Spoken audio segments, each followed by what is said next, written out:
सबसे पहले हम देखते हैं एक आदमी को, वो जमीन पर घुटने के बल होता है अपनी तलवार के साथ, और हमें बताते हैं ये सोल कूपर होता है और ये कूपर फैमिली का सबसे यूजफुल शेडो है। फिर हम देखते हैं सोल्जर आजू बाजू होते हैं, सब अपने हथियार इसकी तरफ करे होते हैं, और एक लड़का आता है, वो बोलता है न्यू फैमिली का हेड जो कूपर फैमिली है, मैं ऑर्डर करता हूँ तुम्हारा अभी इसी वक्त एक्सिक्यूशन। फिर ये बहुत गुस्से में बोलता है तुम सबके सब। फिर हम देखते हैं वो उठता है और अपनी तलवार से हमला करता है, तुम सारे के सारे जानवर हो और तुम सबको हेल में जाना चाहिए। फिर हम देखते हैं उसकी तलवार रुक जाती है उसके गर्दन के पास, पीछे से एक जन इसके ऊपर हमला करता है, और हमें बताते हैं जो जिंदगी इसके पास थी, इसने पूरी अपनी जिंदगी लगा दी थी अपनी फैमिली के लिए, और ये ऐसी चीज बन गया जिसको फैमिली ने सेक्रीफाइस कर दिया। क्या आखिर में सब कुछ खत्म इस तरीके से होगा? मैं सोल कूपर, अगर यहाँ पे अगली जिंदगी होगी मैं तुम सबको चीर के रख दूंगा। फिर हम देखते हैं इसकी आंख बंद होती है, वो अपनी आंख खोलता है और उसके हाथ पे और उसके मुंह पे चोट लगी होती है। फिर वो उठता है और इधर उधर देखता है। फिर हम देखते हैं बाहर एक जन की परछाई दिख रही होती है, ये कौन सी जगह है, क्या ये हेल है? लेकिन ये जगह जानी पहचानी क्यों लग रही है? फिर हम देखते हैं एक जन उसके ऊपर पानी फेंकता है, वो मेड होती है और बोलती है जल्दी से अपने आप को साफ कर लो क्योंकि यहाँ पे कोई आ रहा है तुम्हें ले जाने के लिए। फिर ये गुस्से में उसकी तरफ देखता है, फिर ये उसके मुंह पे एक चाटा मारती है और बोलती है तुम्हारी हिम्मत कैसी, तुम बदमाश बच्चे, तुम मुझे ऐसे घूर के देख रहे हो? जिसकी अभी बात सही से होगी नहीं है वो मेरी बात नहीं मान रहा बच्चा।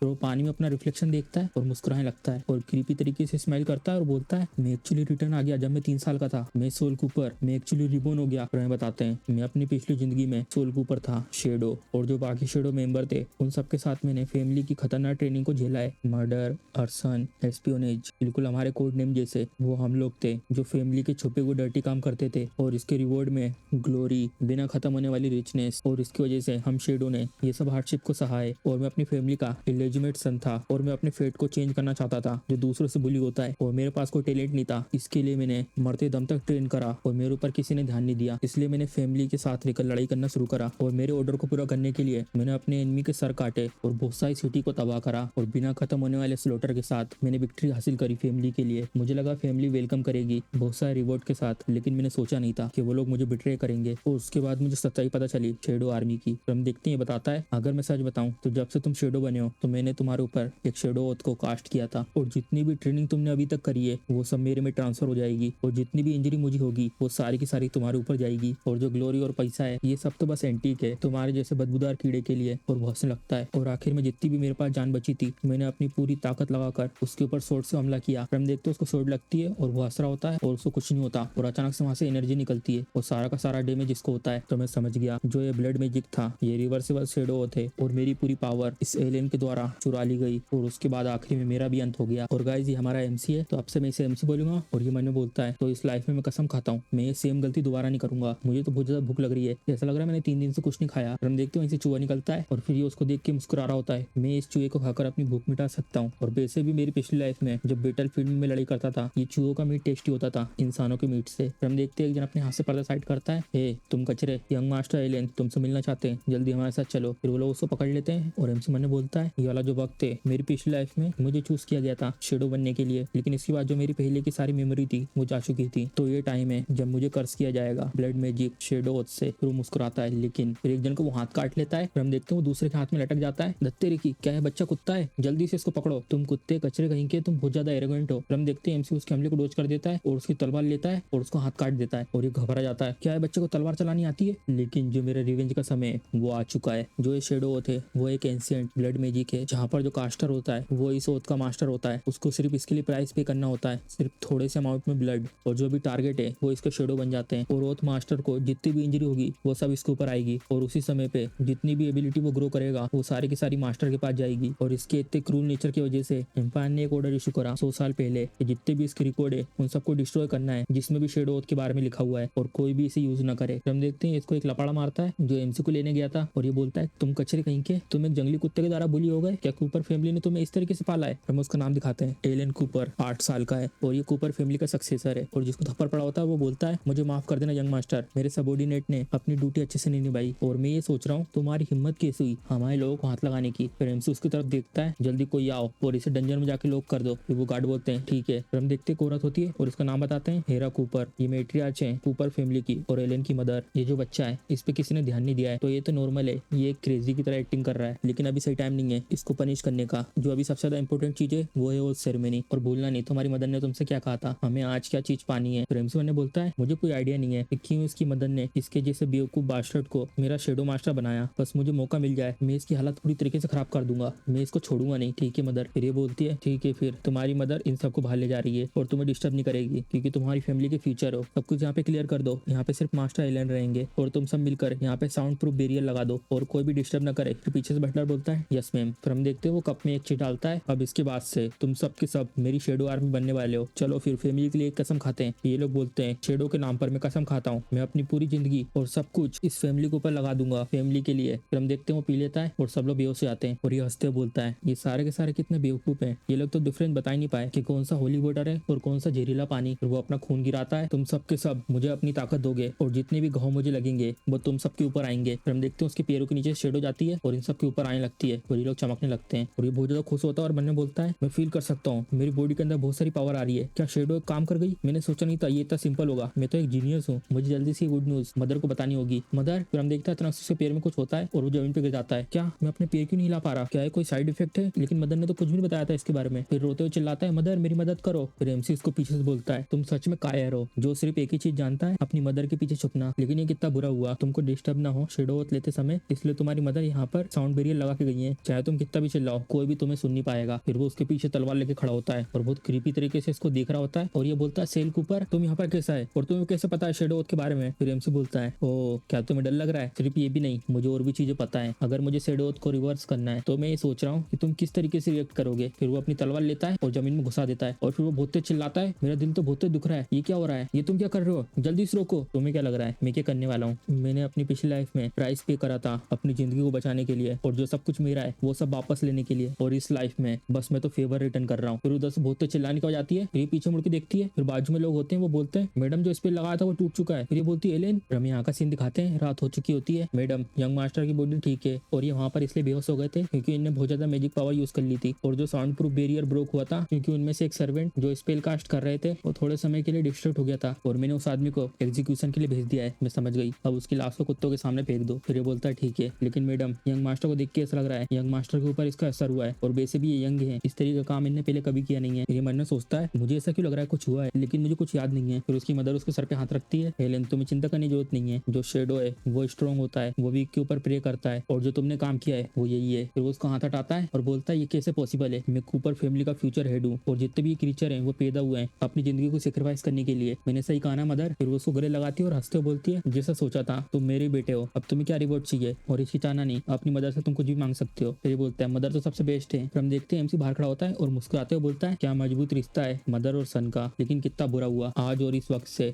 जितने भी कूपर फैमिली में शेडो हैं वो मेरे शेडो बन चुके हैं। मेरी पिछली जिंदगी में मैंने जब फैमिली के लिए बैटल लड़ी थी तो मुझे एक ब्लड मैजिक इंडेक्स मिली थी जिसके अंदर शेडो के बारे में बताया गया था और मैंने वो फैमिली को प्रेजेंट किया था, लेकिन मैंने सोचा नहीं था मैं पहले से सेक्रीफाइस बन चुका हूँ और किस्मत से मैंने उसके बारे में पढ़ा और जो भी उस बुक में लिखा हुआ था उन सबको कंबाइन करके जितना ही मेरा एक्सपीरियंस था वो मैंने वापस लेने का सोचा था। लेकिन अब इस समय मुझे अब थोड़ा सा ब्लड चाहिए इसको रिवर्स करने के लिए, जिससे मैं शेडो को यूज करके एलेन और मेरी पोजीशन को चेंज कर सकूं। और भले ही जो 3 साल का अभी मैं हूँ वो बहुत ज्यादा वीक है और उन सबको अभी मैं रजिस्ट नहीं कर सकता, इसलिए मुझे ताकतवर बनना होगा। और जो फर्स्ट स्टेप है ताकतवर बनने का, फ्लेमिंग क्लिफ, ये कूपर फैमिली का टेस्टिंग ग्राउंड है और ये कूपर फैमिली के द्वारा बनाया गया है और यहाँ पे शेडोज को लाया जाता है खुद को सेक्रीफाइस करने के लिए दिन और रात में। और कूपर फैमिली यहाँ पे बच्चों के ग्रुप को भेजते हैं 10 साल और उससे भी नीचे इस फ्लेमिंग क्लिफ में और ये ऑर्डर करते हैं उन्हें थॉर्न्स की तरफ जाना है और वो ईगल्स को कमांड करते हैं इनके खून के पीछे जाने के लिए, भले उनकी आखिरी सांस क्यों न बची हो। और इनको अलाउ नहीं किया जाता कि वो गिव अप करें जब तक आखिरी शेडो पीक तक न पहुंच जाए और जब तक उसको ईगल ग्रिफिन की ब्लेसिंग न मिल जाए और वो ऐसी बॉडी रिसीव करें जिससे उन्हें चोट न लगे, भले उनके ऊपर कितना भी अटैक करें। तुम सबके पास सिर्फ 3 दिन है, भले तुम कोई सा भी मेथड यूज करो और तुम्हें सिर्फ इस स्टेज पे एक ही चीज करना है और वो है तुम्हें पीक तक पहुंचना है, वो भी जिंदा। और हमें इसका नाम दिखाते हैं Anos Volker, shadow training officer. और ऑफ कोर्स तुम्हें एक चीज और नहीं भूलनी है, 3 दिन के बाद ये जगह तुम्हारे लिए डेथ सेंटेंस बन जाएगी। चलो फिर शेडो तुम्हारे ब्राइट फ्यूचर के लिए स्टार्ट करो। फिर हम देखते हैं एमसी सीटें बजाते हुए आराम से चल के जाता है, ये बच्चा तो सच में बहुत ज्यादा शांत है। फिर हम देखते हैं वो दूसरे रास्ते से जाता है और बाकी सब दूसरे रास्ते से, ये तो सोल कूपर है नाजायज बेटा जिसने यंग मास्टर की बातें मान ली है कल, अच्छा तो ये है। फिर हम देखते हैं वो पहाड़ पे चढ़ रहा होता है, ये लोग देख के हंसते हैं, इसने सीधा रास्ता नहीं चुना बल्कि ये ऊपर चढ़ रहा है वो भी अपने हाथों से और ये पक्का जमीन पे गिरेगा उधर से और ये आधा रास्ता ही पार नहीं कर पाएगा, ये तो बिल्कुल पागल है, क्या हम लोग वहां नहीं जाएंगे उसकी लाश को उठाने के लिए? फिर ये दूसरा आदमी बोलता है नहीं इसकी जरूरत नहीं है, मेरे को अचानक से एक इंटरेस्टिंग आइडिया आया है और अभी बिल्कुल परफेक्ट टाइम है, चलो मैं तुम्हें कुछ दिखाता हूँ। फिर हम देखते हैं ऊपर से एक ईगल उड़ के आता है और ये बच्चे लोग चिल्ला रहे होते हैं ये क्या चीज है, जरा रुको ये तो ईगल है, ये तो सच में एक मॉन्स्टर है। फिर हम देखते हैं एमसी वहाँ पे देखता है और सारे बच्चे यहाँ पे मरे पड़े रहते हैं और ये गुस्से में देख रहा होता है, इसने यंग मास्टर को कल बहुत ज्यादा गुस्सा दिला दिया था, चलो अब हमारे पास सही टाइम है इसको रिमूव करने के लिए और ये सीधा ग्रिफिन के पास जाएगा। चलो अब यंग मास्टर को खुश करते हैं। फिर इसका धनुष इसके बाजू से जाता है, फिर ये देख लेता है, फिर वो एमसी की तरफ हमला करने के लिए आता है, तुम बेवकूफ इंसान, बेवकूफ और मरना यही मुझे चाहिए। और ये उस पर हमला करता है, प्रेम से वहां से हट जाता है और सीधा उसके ऊपर आ जाता है। मेरे पास पिछली जिंदगी का एक्सपीरियंस है और मुझे पता है कि मैं कैसे पीक पर बहुत जल्दी जा सकता हूँ और मैं ग्रिफिन की ब्लेसिंग को ले सकूं। और वो अपनी तलवार ऊपर करता है, इसके लिए मुझे इसे टेम करना होगा। एमसी ने इस ग्रिफिन के माथे में तलवार घुसा दी होती है। प्रेम्स पीछे हट जाता है और मन में बोलता है, ये ग्रिफिन बहुत ज्यादा जिद्दी मॉन्स्टर होते हैं और इंसानों की तरह इसके अंदर इंटेलिजेंस होती है। अगर मैंने इसे पूरी तरीके से नहीं हराया तो मैं इसे टेम नहीं कर पाऊंगा, तो सिर्फ मैं वाली मूव को यूज कर सकता हूँ, shadow blade slash third form. फिर हम देखते हैं ग्रिफिन को कुछ नहीं होता, वो अपना अटैक तैयार करता है और एमसी उस अटैक के कारण बहुत दूर फेंकाता है और वो सीधे खाई के नीचे गिरने लगता है। फिर वो जल्दी से क्लिफ पकड़ लेता है। लकीली मैंने इसको पकड़ लिया। तत्तेरी की, मैं बहुत ज्यादा केयरलेस था। मैं अभी 3 साल का ही हूँ और ना कि 30 साल का, तो यहाँ पे कुछ फर्क नहीं पड़ता अगर मैंने अपनी सोर्ड स्टाइल प्रीवियस लाइफ में सीखी है। और जब भी मेरी बॉडी का साइज और वेट है और अगर मैं उसके पास भी गया तो मैं उसकी हवा से उड़ जाऊंगा। मुझे एक आइडिया है, जैसे तैसे करके मुझे उस गुफा तक पहुंचना है। फिर हम देखते हैं वो ग्रिफिन अपना दूसरा अटैक तैयार करता है और एमसी उस अटैक से बच जाता है। ये तो बहुत ज्यादा पावरफुल विंड एनर्जी है। फिर हम देखते हैं एमसी सारे अटैक डोज कर रहा होता है। मन बोलता है जितनी बार ये ग्रिफिन अपना अटैक कर रहा है उसका लेवल 1 से 10 तक पहुंच जाएगा। अगर ये 10वें विंड तक पहुंच गया तो मेरे जैसे यहाँ पर 100 भी आ जाए तब भी वो यहाँ से बच के नहीं निकल सकते। फिर एमसी कुछ याद आता है तो हाँ, और हवा में कूद जाता है और वो ठीक उस हमले के सामने होता है। तो अगर मैं यहाँ से निकल नहीं सकता तो क्यों ना मैं इस पावर को यूज करके इस गुफा के अंदर चले जाऊं। फिर हम देखते हैं एमसी चिल्लाते हुए उस गुफा के अंदर उड़ता हुआ जाता है। मेरा भी जो इतनी पावर का यूज हुआ है, चलो शेडोथ को यूज करके उस लड़के से उसकी एनर्जी खींच लेता हूँ। फिर हम देखते हैं अचानक से चाय का कप गिर जाता है और इसकी एनर्जी एमसी के पास जारी होती है। यंग मास्टर जल्दी कोई आओ, मदद करो। यंग मास्टर अचानक से बेहोश हो गए। फिर हम देखते हैं एमसी गुलाटी मार के यहाँ आता है। चलो प्लेन सक्सेसफुल हो चुका है, अब मेरे पास मौका है, चलो अंदर की तरफ चलते हैं। फिर हम देखते हैं ग्रिफिन यहाँ पे आ जाता है। फिर ग्रिफिन बहुत स्पीड में आगे की तरफ बढ़ता है। तुम छोटे कमीने, अब कहाँ भागोगे, अब तुम्हारे पास कोई रास्ता नहीं है। फिर हम देखते हैं वहीं पर रुक जाता है। सामने की तरफ दिखता है क्या।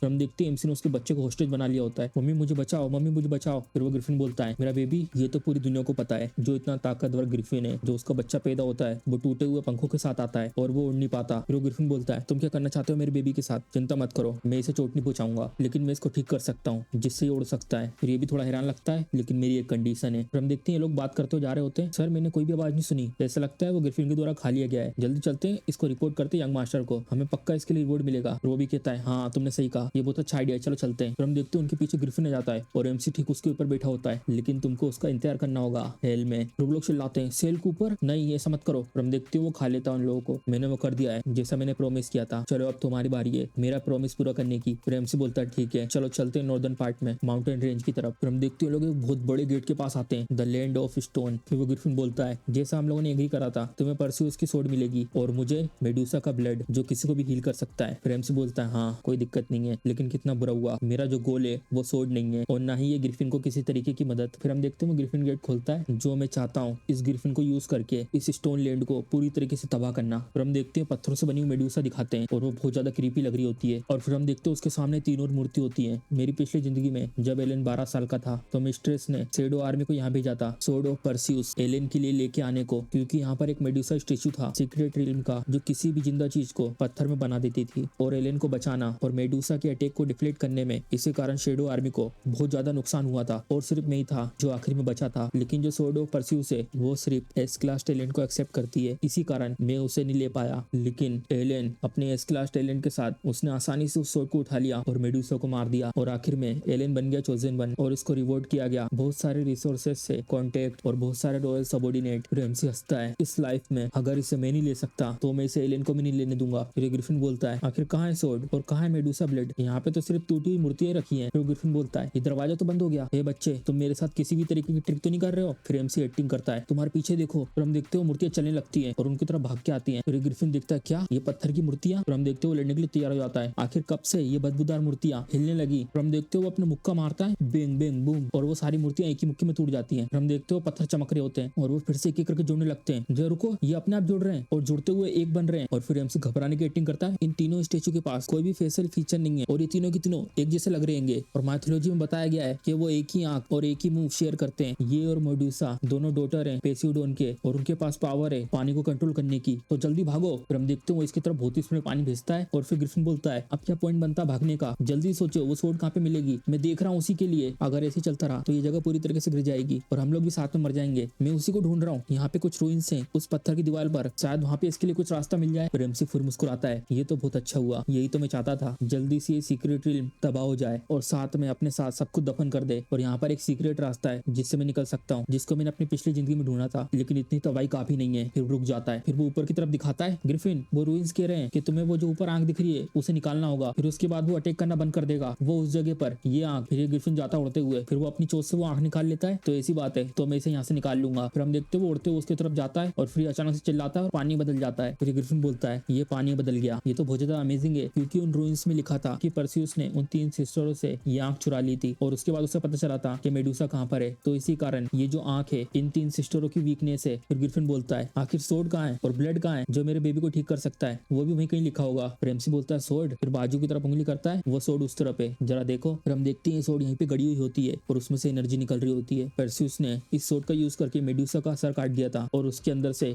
लाल और हरा कलर का खून निकला था। जो लाल कलर का ब्लड था वो किसी भी जिंदा चीज को पॉइजन कर सकता था, जो हरा ब्लड था वो किसी भी चीज को ठीक कर सकता था। लेकिन ये सब तो सिर्फ एक लेजेंड है, लेकिन यहाँ पे एक और सीक्रेट है इस सीक्रेट रील में। फिर वो ग्रिफिन बोलता है सीक्रेट, जब परसियस की सोर्ड अपीयर होगी फिर हम देखते हो मूर्ति की आंख खुल जाती है, मेडुसा भी रिजरेक्ट हो जाएगी और बहुत सारे हमले कर रही होती है अपने बालों से। और जहाँ पे ग्रिफिन खड़ा था वहाँ पे बहुत सारे हमले होते हैं और उसकी नजर एमसी पे नहीं पड़ती। इसी मौके का फायदा उठा के एमसी भाग रहा होता है। फिर हम देखते हैं उस पोर्टल की तरफ जा रहा होता है और अपनी पावर का यूज करता है। एक बार ये मेडुसा का स्टेचू एक्टिवेट हो गया तो तुम इसे रोक नहीं सकते जब तक कि तुम उसे परसियस की सोर्ड से उसका सर ना काट दो। फिर वो पीछे देखता है और फिर वो अपनी पूंछ से हमला करती है और एमसी फटाक से साइड में हो जाता है और साइड में जाकर उसकी तरफ देखता है। फिर हम देखते हैं उसकी आंख चमक रही होती है और उसमें बहुत सारी एनर्जी निकल रही होती है। फिर एमसी उसकी तरफ देखता है ये सब क्या हो रहा है, वो ग्रिफिन कहाँ चला गया। फिर हम देखते हैं वो एक पत्थर के पीछे छुपा होता है और फिर वो चिल्लाते हुए बोलता है तुम इस चीज को एक बार देख के बता सकते हो कि ये कोई ऐसी चीज नहीं है जिसको तुम आराम से डील कर सको, मैं सब तुम पे छोड़ रहा हूँ, मुझे मानना नहीं है। फिर एमसी मन में बोलता है ग्रिफिन के पास ऐसी स्किल है, वो अपने आप को छोटा कर सकता है। फिर हम देखते हैं उसके स्नेक हमला कर रहे होते हैं और एमसी दिखता है और बहुत सारे हमले उसके ऊपर होते हैं और एमसी उस हमले से बच रहा होता है। ये बहुत अच्छी चीज है कि मैं अपनी पिछली लाइफ में इस जगह पे आया था तो मेरे पास इस जगह से निकलने के लिए ऑप्शन की कमी नहीं है। मुझे सबसे पहले वो शील्ड लेनी होगी उस नाइट के पास से। इस शील्ड के रिफ्लेक्शन का यूज करने से खतरा बहुत कम हो जाएगा उसकी आंखों में डायरेक्ट देखने का, क्योंकि उसकी आंखों में देखने से पत्थर बन सकते हैं। और सेम टाइम पर फिर हम देखते हैं वो अपनी आंखों से हमला करती है, मैं मेडुसा की आंखों के अटैक से बच सकता हूँ। फिर हम देखते हैं उसको दिक्कत हो रही होती है और वो दूर फिकाता है उस पावर की वजह से और उसके मुंह से खून निकलने लगता है। नहीं ये काफी नहीं है, जो सीक्रेट रास्ता था बाहर निकलने का वो डिस्ट्रॉय हो चुका है और जो मेरा टैलेंट है उससे मैं परसियस की सोर्ड भी नहीं उठा सकता। नहीं, मुझे कैसे पता होगा जब तक मैं ट्राई नहीं करूंगा। अगर आज मैंने अपना पूरा नहीं दिया तो आज मैं मर सकता हूँ। जो भी मेरे पास है मैं सब कुछ इस पे दाव पे लगाता हूँ। फिर हम देखते हैं उठा लेता है ये सोर्ड, ये तो आसानी से मुझसे उड़ गई। और फिर हम देखते हैं वो स्नेक इस पे हमला कर देता है। एमसी बोलता है क्यों, फिर उसकी सोर्ड नीचे टकराती है और ऊपर उड़ जाती है। फिर हम देखते हैं इसने उसको उठा लिया होता है और एमसी मन में बोलता है क्यों क्यों, क्या मेरी रैंक बहुत कम नहीं थी इस सोर्ड को उठाने के लिए। फिर हम देखते हैं एमसी सोच रहा होता है और ये बोल रहा होता है सिर्फ एक डी रैंक के टैलेंट वाला एक होली सोर्ड को उठाना चाहता है। फिर एमसी मन में बोलता है मुझसे गलती कहाँ हुई थी। फिर हम देखते हैं अपनी मम्मी से बोल रहा होता है मदर ये तो अभी भी जगा हुआ है तो इसको पता नहीं चल जाएगा कि हम लोगों ने इसके टैलेंट को छीन लिया है। तुम तो सिली हो बच्चे, जो सिंपल एमनीजिया मैजिक है वही काफी है सबके लिए, मैं कैसे, मुझे माफ करना, अब तुम्हारा स्वॉर्डमैनशिप टैलेंट वो भी मेरा है। और फिर यहाँ पे क्रेक आते हैं और फिर हम देखते हैं मेडुसा के बालों में जो सांप की मुंडियां थी वो सारी की सारी कट जाती है एक एक करके और एमसी में से बहुत सारी पावर निकल रही होती है। और ये ग्रिफिन देखता है उसकी तरफ, ये सब क्या हो रहा है, ये बच्चा इसने एक्चुअली में बाइंड को तोड़ दिया है तुम तो। फिर हम देखते हैं उसकी गर्दन काट देता है एक मॉन्स्टर हो और फिर हम देखते हैं उसकी गर्दन काटने के बाद 2 कलर के खून गिरते हैं, नीला और लाल, और ये नीला वाला खून बोतल में भर रहा होता है। मेरी पिछली जिंदगी में एस रैंक या उससे भी ज्यादा हाई रैंक का सोर्ड टैलेंट था, लेकिन मैट्रिच ने किसी तरीके का मैजिक यूज करके मेरे टैलेंट को मुझसे छीन कर टैलेंट को दे दिया था और उसने मेरी मेमोरी भी रेस कर दी थी, तो ये थी सच्चाई। और फिर एमसी हंस रहा होता है और बहुत तेज हंसने लगता है। अचानक से इस बच्चे को क्या हो गया। फिर एमसी मन ने बोलता है अब चीजें धीरे धीरे बहुत इंटरेस्टिंग होते जा रही हैं, भली एलियन या उसकी फैमिली, बस तुम रुको थोड़ा और। फिर ये मन ने बोलता है अभी मेरे पास मौका है, ये बच्चा पागल हो चुका है, मुझे यहाँ से निकल जाना चाहिए, ग्रिफिन इधर आओ। फिर वो भी डर जाता है और हंसते बोलता है मेरे लॉर्ड आपने मुझे बुलाया। और फिर मन ने बोलता है तुम तो इस रैंक के ग्रिफिन मोस्टर हो, तुम क्यों इससे डर रहे हो। फिर एमसी उससे बोलता है क्या तुम्हारा सर लोहे का है। फिर ये कंफ्यूज जाता है हाँ। फिर हम देखते हैं बहुत स्पीड में यहाँ से निकलता है। फिर ग्रिफिन मन में बोल रहा होता है तुम बच्चे शुरुआत से ही तुमने मेरा यूज करा इस जगह को डिस्ट्रॉय करने के लिए, चलो जाने दो, अगर ये मेरे बच्चे को बचा सकता है तो मैं इसे जाने दूंगा। तो एक जगह से धुआं निकल रहा होता है। फिर हम देखते हैं इस मेडुसा की मुंडी में से एनर्जी जारी होती है और वो एनर्जी सील में जारी होती है और अचानक से इसकी आंख खुलती है और फिर ये ग्रिफिन बोलता है सेल कूपर, जो मेरा टाइटल है ग्रिफिन, मैं तुम्हें ब्लेस करता हूँ, मैं तुम्हें एक ऐसी बॉडी देता हूँ जो कभी भी घायल नहीं होगी, चाहे तुम पे कैसे भी अटैक हो। ऐसा लगता है मेरी ताकत बढ़ चुकी है और मेरी इंजरीज भी हील हो चुकी है, तो ये तो बहुत अच्छा है। अगर ये मेरी बॉडी के घाव को हील कर सकता है तो मुझे ये घाव एलियन के ऊपर और ज्यादा ट्रांसफर करने की जरूरत नहीं है। इससे मैट्रियार्च को किसी भी तरीके का शक नहीं होगा और सबसे पहले मुझे मेरे एस रैंक के सोर्ड टैलेंट को छुपाना होगा, नहीं तो बहुत ज्यादा दिक्कत हो सकती है। ग्रिफिन ये लो, इसे अपने बच्चे को दे दो, इससे उसके पंख हील हो सकते हैं। फिर वो उसको पिला देता है। फिर हम देखते हैं उसके आसपास एनर्जी बनती है और वो उड़ने लगता है। मेरा बच्चा तो उड़ने लगा। फिर एमसी बोलता है उसे सिर्फ अभी ये पता है कि कैसे उड़ना है, लेकिन अगर इसने मास्टर को एक्सेप्ट नहीं करा इसकी उम्र होने से पहले तो ये आखिरी में एक पागल चिड़िया ही खिलाएगी। तो ग्रिफिन बोलता है तुम्हारा इससे क्या मतलब है। ज्यादा कुछ नहीं, मैं बस तुम्हें दया दिखाकर एक एडवाइस दे रहा हूँ, एक स्ट्रेंजर समझकर, और वैसे भी तुम जब भी ताकतवर बने थे जब तुमने मास्टर एक्सेप्ट करा था, मैंने सही कहा। फिर ग्रिफिन मन में बोलता है ये सही कह रहा है, अगर मेरे मास्टर ने इंसान के दिमाग को मुझे खिलाया नहीं होता तो मैं अपनी इंटेलिजेंट अवेकन नहीं कर पाता और इतना ताकतवर नहीं बन पाता, लेकिन मेरे मास्टर 100 साल पहले ही मर चुके हैं, क्या मुझे एक और आदमी को ढूंढना पड़ेगा बिल्कुल उनके जैसा रूथलेस इंसान। फिर ये देखता है हाँ ये तो सही है, सेल कूपर क्या तुम मेरे बच्चे को एक्सेप्ट कर सकते हो पेट मोस्टर के रूप में। फिर वो ग्रिफिन मन में बोलता है इसके पास बहुत ज्यादा इंटेलिजेंस है और ऐसी स्किल जो सबसे अलग है इसकी उम्र के हिसाब से, और ये फ्यूचर में बहुत ज्यादा बड़ी चीज करेगा। फिर एमसी मुस्कुराता है चलो मछली ने चारा पकड़ लिया, चलो ठीक है मैं उसको एक्सेप्ट कर लूंगा एक पेट मोस्टर के रूप में, लेकिन तुम्हें मेरे साथ एक डील करनी होगी। फिर ये बोलता है डील। फिर एमसी बोलता है मुझे सारी इन्फॉर्मेशन चाहिए ब्लेड कूपर की, और उसी के साथ एक बहुत ज्यादा प्रीसियस की जो उस जगह को अनलॉक कर सकती है जिसको कूपर फैमिली वर्शिप करती है, द सोर्ड स्पिरिट ब्लेड। फिर हमें यहाँ का सीन दिखाते हैं और एक जन चिल्ला रहा होता है क्या तुम ढूंढ नहीं पाए जिसके कारण ये सब हुआ है। तो फिर हम देखते हैं एलियन की मदर होती है और बोलती है क्या तुम मुझे ये कह रहे हो कि यंग मास्टर अचानक से वहाँ पे बेहोश हो गए थे बिना कुछ हुए, और ये कितना देर तक चलता रहेगा। फिर ये बटलर बोलता है चिंता मत कीजिए मैडम, यंग मास्टर के ऊपर प्रोटेक्शन है शेडो ओथ की और वो जल्दी उठ जाएंगे, और वैसे भी आपके पास वो छोटे शेडो हैं यंग मास्टर की मदद करने के लिए। यंग मास्टर को जितनी भी चोट लगेगी वो सब उनके ऊपर जाएगी और इसके बदले उनके पास ताकत आती जाएगी। हाँ ये तो सच बात है, लेकिन ये पूरी सिचुएशन बहुत ज्यादा स्ट्रेंज है और ऐसा लगता है एलियन के साथ ये जब से हो रहा है जब से उसने वो शेडो ओथ की सेरेमनी ली थी, ऐसा लगता है इन सब के पीछे कोई है। फिर बटलर बोलता है हाँ मुझे याद आया मैडम, यहाँ पे एक और अर्जेंट मैटर है और आपको ये सब संभालना है। जो सेल कूपर है वो एग्जाम में फर्स्ट प्लेस पर आया है, और ये भी है सेल कूपर ने ग्रिफिन को यूज करा अंकल और नेफ्यू वोल्कर को मारने के लिए, और उसने ग्रिफिन के बच्चे को भी टेम कर लिया है उसके पेट मोस्टर के रूप में। और ये बहुत ज्यादा हैरान हो जाती है और बोलती है आखिर वो है कहाँ पर। और बटलर बोलता है वो अभी दरवाजे के बाहर ही है, मैं उसे जल्दी बुलाता हूँ। फिर हम देखते हैं एमसी आता है मैडम कैसे मैं आपकी मदद कर सकता हूँ। फिर ये बोलती है सेल कूपर तुमने क्यों मारा वोल्कर को। फिर एमसी बोलता है क्यों,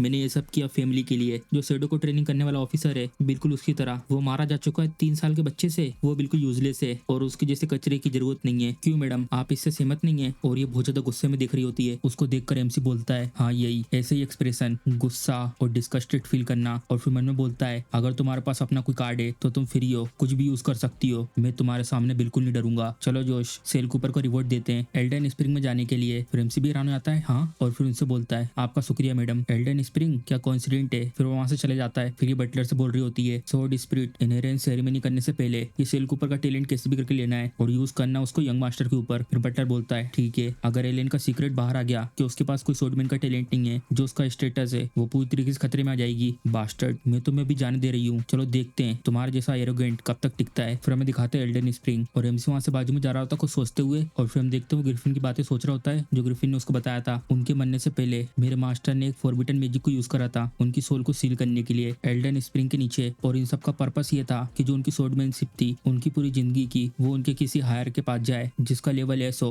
और उन्होंने ये भी इंश्योर किया था कि जो कूपर फैमिली है उनका स्टेटस ना जाए। जैसे तुम स्प्रिंग के नीचे पहुंच जाओगे और तुम उसी के नीचे पानी के करंट के साथ तैर के जाना है, और तुम उसके बाद पहुंच जाओगे एक अंडरग्राउंड गुफा में, और जो ये चाबी है वो तुम्हें गाइड करेगी मेरे मास्टर तक पहुंचने में। लेकिन कुछ समय से एल्डन स्प्रिंग में कुछ अजीब सा हो रहा है, और वैसे भी मैं अपने मास्टर से बहुत लंबे समय से दूर हूँ इसलिए मुझे नहीं पता वहाँ पे क्या हो रहा है। बस मैं तुम्हें एक चीज बता सकता हूँ जो मेरे मास्टर है उनने ब्लड मैजिक को यूज करा था जो आसानी से डील नहीं कर सकते। फ्रेम से बोलता है ब्लड मैजिक ये कुछ स्ट्रेंज है, और फिर मन में बोलता है ऐसा लगता है एलियन से पहले स्वॉर्डमैनशिप की इनहेरेंस आसानी से नहीं ले सकते। और फिर ये बाकी बच्चे जो नहा रहे होते हैं वो एमसी की तरफ देख के बोलते हैं क्या ये वही नहीं है सेल कूपर जो ट्रेनिंग में पहले नंबर पे आया था। हाँ, और उसने ग्रिफिन के बच्चे को भी टेम करा है। फिर ये बोलता है ये तो अमेजिंग है। फिर हम देखते 2 लोग आते हैं, पीछे लंबे वाले का नाम होता है रेनॉल्ड्स ऑल और वो बेटा है कूपर कोचमैन का, और फिर सामने वाले का नाम बताते हैं लूसिंसिया रेनॉल्ड का छोटा हेंचमैन। और वो इस लड़के से बोल रहा होता है इसमें क्या इतनी बड़ी बात है, ये तो सिर्फ एक प्रोस्टिट्यूट का बेटा है। और फिर दूसरा लड़का एमसी से बोलता है मेरी तरफ से तुम्हें कांग्रेचुलेशन, मुझे नहीं पता था कि तुम बंदरों की तरह भागकर माउंटेन के ऊपर पहुंच जाओगे। और फिर ये बातें सुन के दूसरा लड़का हंस रहा होता है तुमने बिल्कुल सही कहा। और फिर एमसी मन में सोचता है मेरी पिछली जिंदगी में ये लोग मेरे सबॉर्डिनेट थे सिर्फ सरफेस पे, लेकिन रियल लाइफ में ये लोग सिर्फ प्यादे थे, और ये लोग जिन लोगों ने मुझे फंसाया था और मेरे ऊपर इंजाम लगाया था कि मैं एनिमी के साथ मिला हुआ हूँ, और ये लोग इस सब से बच गए थे क्योंकि इन लोगों को एलियन सपोर्ट कर रहा था। और फिर गुस्से में बोलता है क्या तुम अब कुछ नहीं कहोगे, मैं देखना चाहता हूँ जो तुम्हारी इनविंसिबल बॉडी है यूजलेस है या नहीं। फिर हम देखते हैं उसका मुक्का पास पहुंच चुका होता है एमसी के, और एमसी उसको रोक लेता है और उसको घूर घूर के देख रहा होता है, और वो भी डर जाता है उसको ऐसे देखकर। चलो ठीक है मैं तुम्हें दिखाता हूँ। और फिर वो उसको हाथ मोड़ देता है और दर्द के कारण बहुत तेज चिल्लाता है, और वो पीछे लड़का बोलता है ब्रदर, और ये अपना चाकू निकाल लेता है तुम कचरे कुत्ते तुम क्या मानना चाहते हो। और फिर हम देखते हैं अचानक से खून निकलता है, और फिर हम देखते हैं उसने चाकू मार दिया होता है, और फिर हम देखते हैं एमसी ने इसको सामने ला दिया होता है जिसके कारण इसको चाकू लग जाता है। मुझे माफ करना, मैंने इस लड़के को शील्ड की तरह यूज करा। फिर एमसी उसे लात मारता है, और फिर हम देखते हैं वो इसके ऊपर आके गिरता है, और वो दोनों गिर रहे होते हैं एक साथ। और वैसे भी जो स्प्रिंग का पानी है वो किसी भी घाव को हील कर सकता है, और ये इसलिए क्योंकि मैं तुम दोनों को यूज करना चाहता हूँ ट्रेनिंग के लिए फ्यूचर में। अब इस लाइफ में मैं तुम्हें एक रीजन दूंगा जिसको तुम लोग कभी मना नहीं कर पाओगे, और तुम मेरे प्यादे बन के रह जाओगे। और फिर हम देखते हैं उसके पास कुछ ब्लैक कलर की चीज आती है, एक ओरा ब्लैक मैजिक। ये कैसे हो सकता है, इतनी इविल फॉरबिडन आर्ट, और वैसे भी ब्लड मैजिक, और ये यहाँ पर इस स्प्रिंग में जो किसी भी घाव को और बीमारी को ठीक कर सकती है। तो शायद ऐसा लग रहा है गिफिन ने इसी के बारे में कुछ कहा था कि यहाँ पर कुछ अजीब है। लेकिन फिर भी मैं इस पानी के अंदर नहीं जा सकता, मुझे कोई तरीका ढूंढना पड़ेगा इसके नीचे जाने का बिना पानी को छुए। और फिर हम देखते बाजू में से एक जन एक लड़की को बाल से पकड़ के खींच के ले जा रहा होता है और वो बोलती है कि मेरी मदद करो, ये तो जानी पहचानी आवाज है। और फिर हम देखते जो बाल पकड़ के ले जा रहा होता है वो बोलता है अगर तुम चाय और पानी को सर्व नहीं कर पा रही अच्छे से तो मुझे लगता है तो तुम पिटने के लिए पूछ रही हो, मैंने ये सब जानबूझ के नहीं करा, प्लीज मुझे जाने दो एंड्रिया। और फिर हम देखते वो अपना हाथ ऊपर उठाता है मारने के लिए, तुम्हारी हिम्मत कैसे हुई मुझसे वापस बात करने की। और फिर हम देखते उसके बीच में एक स्लाइस पड़ जाता है, एमसी ने उसे तो हिस्सों में काट दिया होता है और वो ये सब देख रही होती है और बाकी जो लड़के होते हैं वो ये सब देख के डर जाते हैं, यहाँ पे किसी ने किसी को मार दिया, जल्दी चलो इसको रिपोर्ट करो, क्या तुम ठीक हो। और फिर हम देखते हैं एंड्रिया की तरफ से वो मन में सोचती है प्रिंस, और एमसी की तरफ से क्या मैंने उसे डरा दिया, मुझे माफ करना अगर मैंने तुम्हें डरा दिया हो तो। फिर वो बोलती नहीं तुम्हारा शुक्रिया मुझे बचाने के लिए, मेरा नाम एंड्रिया है, तुम्हारा नाम क्या है। और फिर हम देखते हैं एमसी सोच रहा होता है और ये बोल रही होती है ये देखो तुम्हें चोट कैसे लगी। और एमसी बता रहा होता है अपनी पिछली लाइफ का, एंड्रिया मेरी बेस्ट फ्रेंड थी मेरी पिछली जिंदगी में और ये ऐसे मैजिक टैलेंट को पोजेस करती थी जो उसकी उम्र के जितने भी लोग थे उन सबके पार था, तुम चिंता मत करो, तुम अटैक करो मैं तुम्हें सपोर्ट करूंगी। और हम लोगों ने कुछ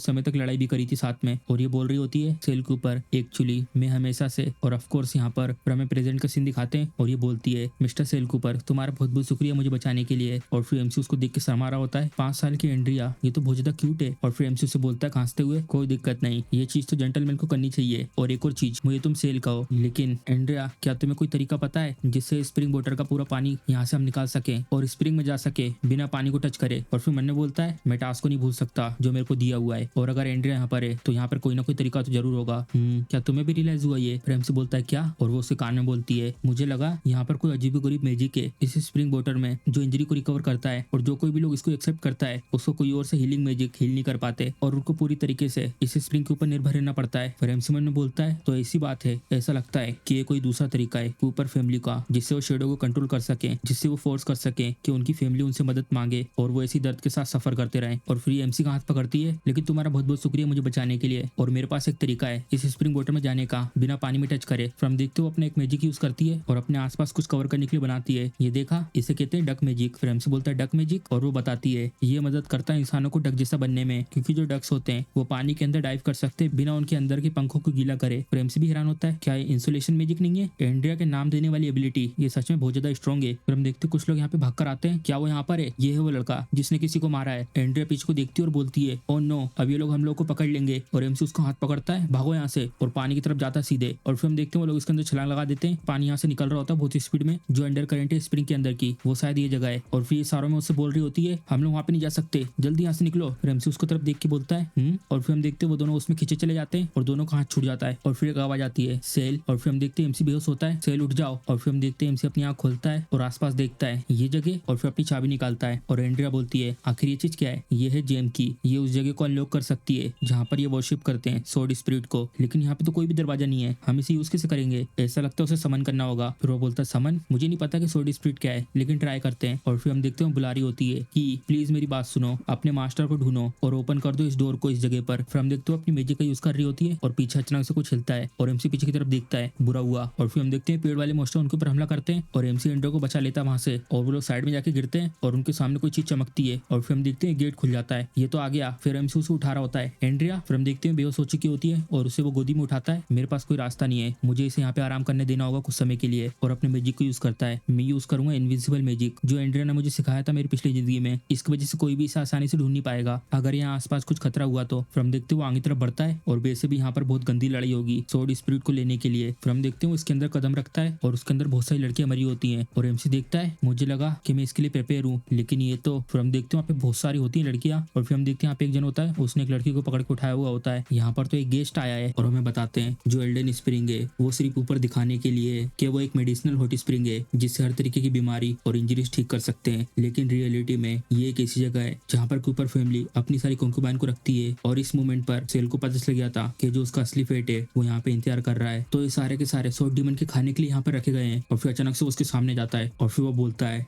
ये खुशबू तो ऐसे रैंक के टैलेंट की है। और फिर एमसी फटाक से पीछे हटता है, आखिर इसको कैसे पता चला। और फिर ये बोलता है क्या तुम वही बच्चे तो नहीं हो एलन कूपर, उसके बारे में ऐसा कहते हैं कि वो पैदा हुआ है ऐसे रैंक के टैलेंट के साथ, लेकिन तुम दिखने में उससे कंपेयर में लगते ही नहीं हो। और फिर बहुत स्पीड में उसकी तरफ बढ़ता है, ओ तो मुझे गेस करने दो, कहीं तुम वो बास्टर्ड बच्चे तो नहीं हो जो इनहेरिटेंस को लेने आया है। और फिर वो उसके ऊपर हमला करता है और एमसी अपनी तलवार से उसे रोक लेता है, मैं तुम्हें वो इतनी आसानी से नहीं दूंगा जब तक तुम मुझे नहीं हराते। और फिर एमसी बोलता है चिंता मत करो, मैं यहाँ पर आया हूँ सिर्फ तुम्हें मारने के लिए। और फिर वो ब्लड डीमन बोलता है जैसा सोचा था मेरे कूपर डिसेंडेंट से तुम काफी क्रेजी हो, और वो उसके ऊपर हमला करता है। और फिर हम देखते हैं एमसी अपने कदम पीछे करता है, तभी वो लोग बहुत फास्ट लड़ाई करते हैं, एक जगह से दूसरी जगह जा रहे होते हैं, और तभी हम देखते हैं एमसी की छाती में उसने हमला कर दिया होता है। और फिर वो उसके पास आके बोलता है, लेकिन तब भी तुम बहुत ज्यादा कमजोर हो बच्चे, हाँ। और फिर हम देखते हैं एमसी का घाव हील हो रहा होता है। क्या ग्रिफिन की ब्लेसिंग? मैंने नहीं सोचा था कि वो बेवकूफ चिड़िया तुम्हें एक्नॉलेज करेगी, और इसी के बारे में बात हो रही है। तो बहुत ज्यादा लंबा समय हो चुका है जब से मैंने वो उस ग्रिफिन को देखा है। और फिर एमसी मन में बोल रहा होता है, ब्लेड ने बहुत ज्यादा अमाउंट में अपनी पावर को सेक्रीफाइस करा था इसकी सोल को सील करने के लिए, जिससे कि उसे इनहेरिटेंस मिल जाए। अभी जो मेरी करंट एबिलिटी है, यहाँ पर अभी भी कुछ आशा बाकी है। और फिर हम देखते हैं उसके पास एक बड़ा सा क्रॉस बन जाता है ये, और फिर हम देखते हैं उसके हाथ में एक एरो घुस जाता है, और वो उस क्रॉस में टंग जाता है, और बहुत तेज चिल्ला रहा होता है, मैजिक रेजिस्टेंस, ब्लड फॉर्मेशन, ये कैसे हो सकता है? तुम बहुत ज्यादा लंबे समय से मर चुके हो, और इसलिए तुम्हें ये नहीं पता